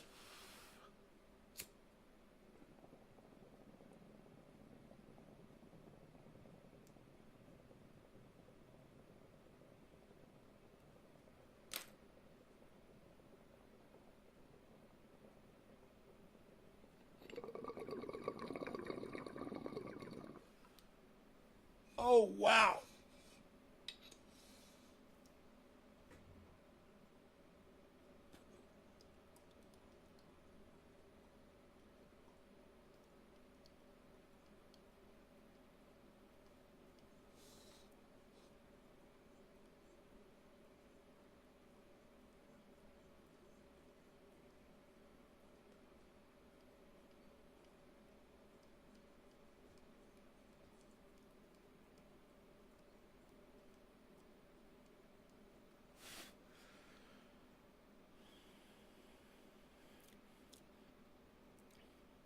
No, it tasted more trashy. It didn't taste disgusting, but I could taste that it wasn't a concentrate. It's not like hitting Pinoy stuff, you know?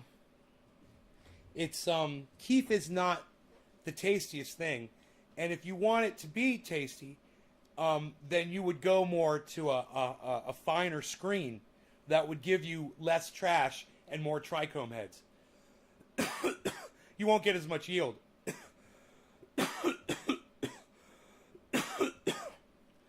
But it'll get you high as fuck. I'm getting visuals off of it. Literally, I mean, it's like... Yeah, it's nice. It makes things more vivid, you know? It makes things pronounced.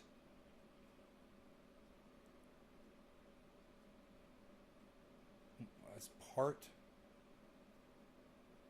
The terps are in the trichome heads.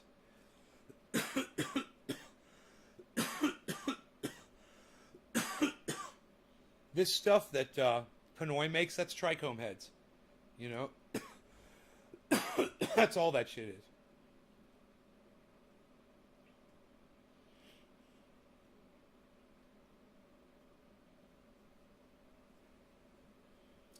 Dude, that true black, it kicks in. And that's what that is, man. It kicks in and it's like, oh, you're on a chaise lounge on a fucking mountain looking over the trees with your trusty dog sitting next to you. You know? I'm there. Fucking 80 degrees outside.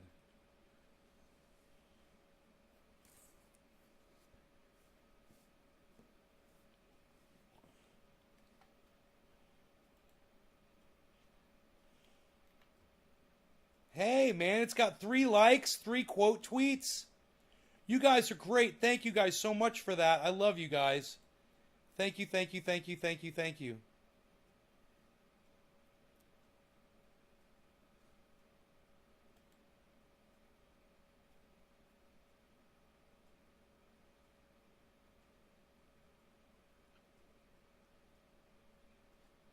Randy, thank you for... See, Randy, you motherfucker, you know how to get to my heart. You guys that I block on the live stream, if you go on Twitter and you start fucking retweeting me, I'm going to have to unblock you. Fuck you, Randy. Fuck you.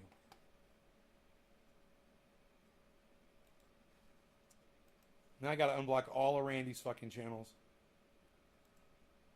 If you go to Twitter, dude, that's my... I have no defense. No can defend. Randy Church.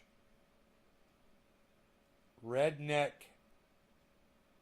Redneck Seabud. Yeah, no, you can't use the term redneck in my live stream. So I'm going to keep that one blocked. Dabba Dabba Doo 420 Church. Let me look at all these other blocks.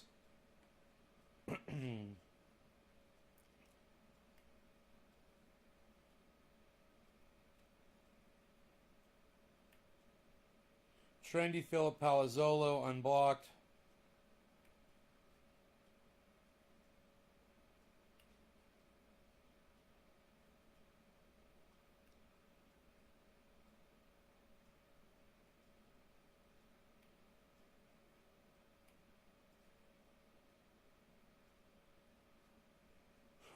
I'm not fucking unblocking anybody else. Jacob Chauncey Westschmers Humpkins. Okay, whatever the fuck. Four-name guy, you're unblocked. I think we're good. We're good. Why did I block Cloud99? I think I'll forgive Cloud99. I don't remember. I don't remember why. Done and done. You fucker. You know my goddamn kryptonite. You figured it out. Just when I thought I was out, Randy pulls me back in. Fuck you, Randy. Fuck you, Randy. Fuck you, Randy. Fuck you.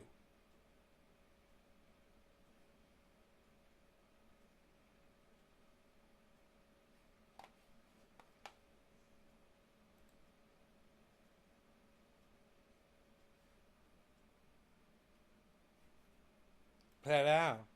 Flat out. I do what I want. Whenever I want to. Sometimes I want to do that. Sometimes I don't.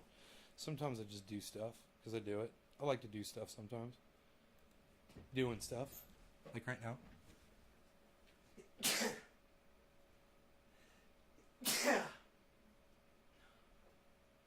That was my karate move right there. I know karate. Cloud99 couldn't claim his beliefs in God. He's pretty chill and nice on the stream. I think he just got a little upset. Couldn't claim? What do you mean couldn't claim? Couldn't admit that he believed in a God? Claim that his God, he's like, I'm not spiritual or no. I don't believe in any established religion. I was like, but you believe in a God. Which God is that? It doesn't matter. I mean, it's just as stupid as any established religion God too. It doesn't matter, but you're just as stupid as them. If you think you know the God, and I got a buddy, yeah, comes in here all the time. I think he thinks God speaks to him specifically, and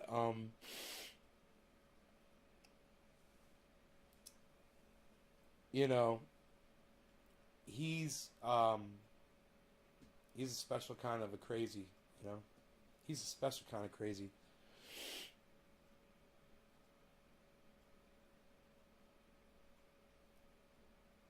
Yes, Josh, YouTube gives you the ability to block someone for 5 minutes. I never do it. You know why?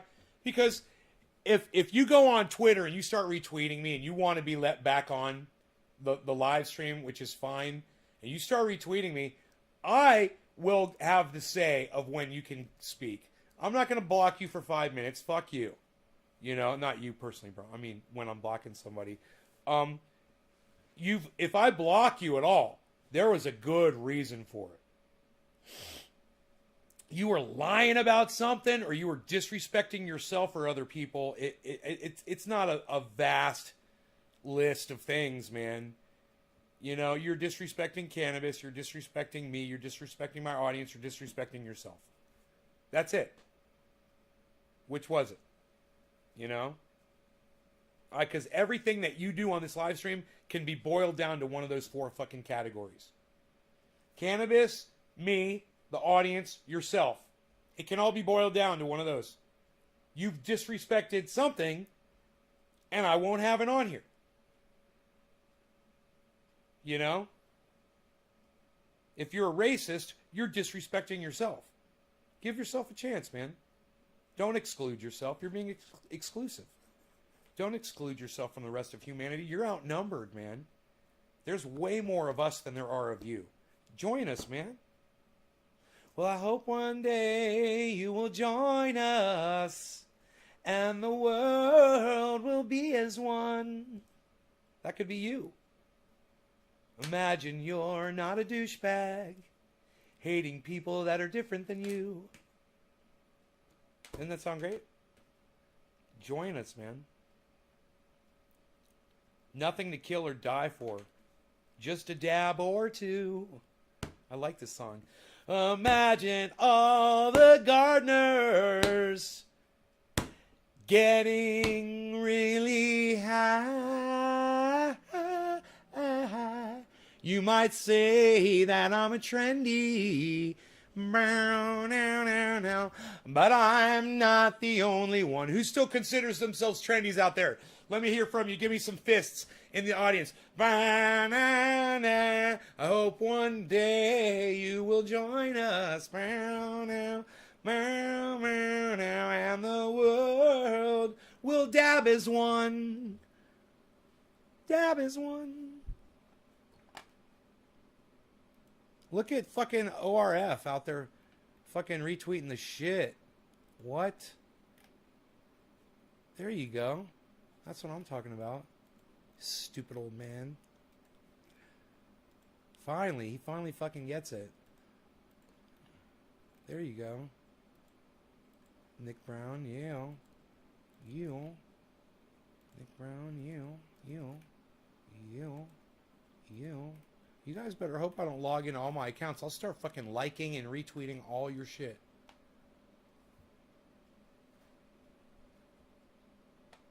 Dude, my whole fucking... I don't know what I clicked on. I clicked on something wrong.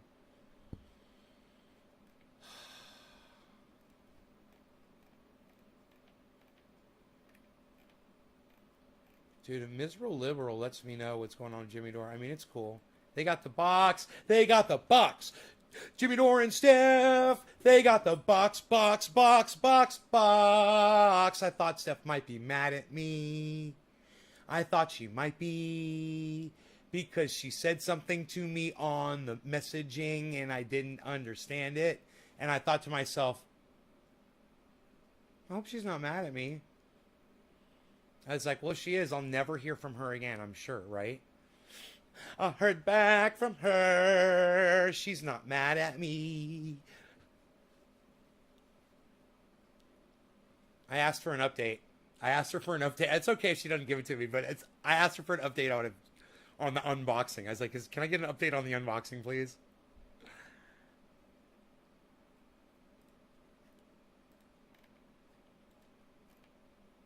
Freshly cut OG clones. Yeah, you guys want to see the clones, man? Let's do a clone update every day. We'll do a grow update. You want to do a grow update? Yeah, I want to do a grow update. Who wants to do a grow update? You guys want to do a grow update?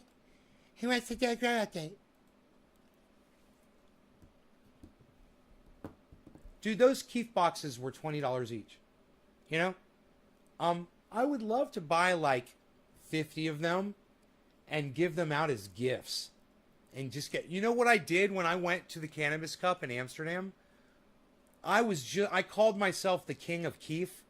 You know, my whole thing was I was the Keith King. You know, I went into Cannabis Chat, and everybody be smoking flower, and I'd be smoking Keith, and I had a pill bottle, a pill container, you know, for every day of the week for 2 weeks, and every one was labeled with a Sharpie pen, and they were all different kinds of keefs from different strains. And I would sit there and I would do keef hits. That was before Trendy Dabbers. You guys don't know about that, do you? I don't think I've ever talked about that on the live stream before. So yeah, that was a part of my life. I was the king of keef. And when I went to Amsterdam, I brought with me a whole bunch of, I made little things so my friends could all scrape buds and make their own keef. I made little things. I gave them out to all my friends in Amsterdam from Cannabis Chat. I can't even remember what the little device was. I can't remember how I made them. I know there was a screen or something. Cannabis Chat, hash bean. That's true.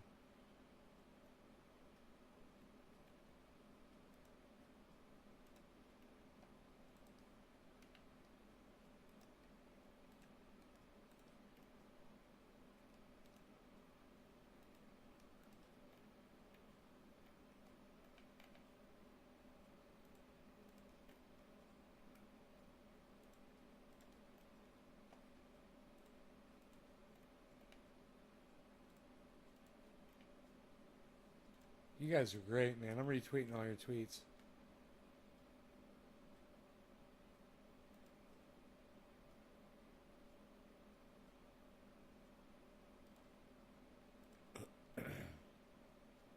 Mikey the Marxist. Marxism. Followed back.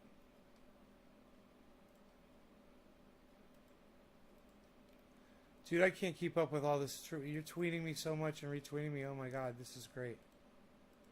Holy shit, I'm trying to like and retweet all this shit.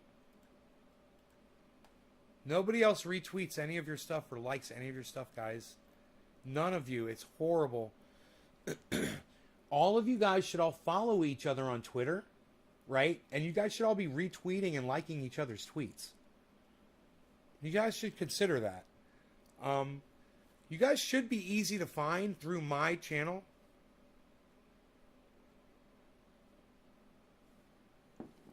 Octo UK 77. That's okay, buddy.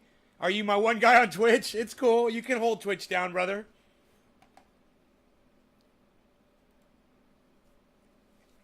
Hold Twitch down, bro.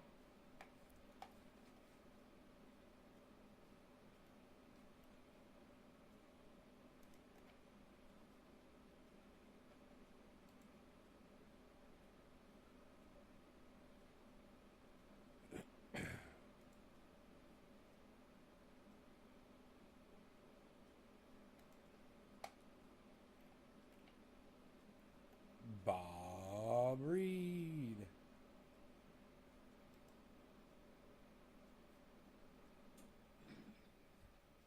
Macrame that bird's nest to the tray table latch and watch her beg for someone to untie her. Come on, y'all. Has no one else thought of this yet, or am I just too lazy to scroll today? Yeah, people had already thought of it. It's so funny. That is a funny tweet, man. If you go and you look at what other people had already written hours before I did, it was the exact same thing. They were like, tie her fucking hair to close the tray table on her fucking hair. I was like, oh my god, you guys are awesome. That is, I should have scrolled down. My vibrating in my phone is gonna fall apart. Haha, I guess I'm your one guy. Okay, I got this. Octo, holding Trovo down like a champ, says Trendy Nick. I hate the delay in the other platforms. Read the last message from me if you're feeling brave. Octo, I got this. Octo, I guess I'm your number one guy on Twitch. Octo. It's kind of like the science side of brain activity measured during meditation and people exhibiting unique traits in control of the body. Octo. Ever looked into the subject of binaural beats, brainwaves, theta waves, and cannabis consumption? No. No law regarding cannabis. Cheers, Kevin Vaught. Do you like that response, bro? How did I do?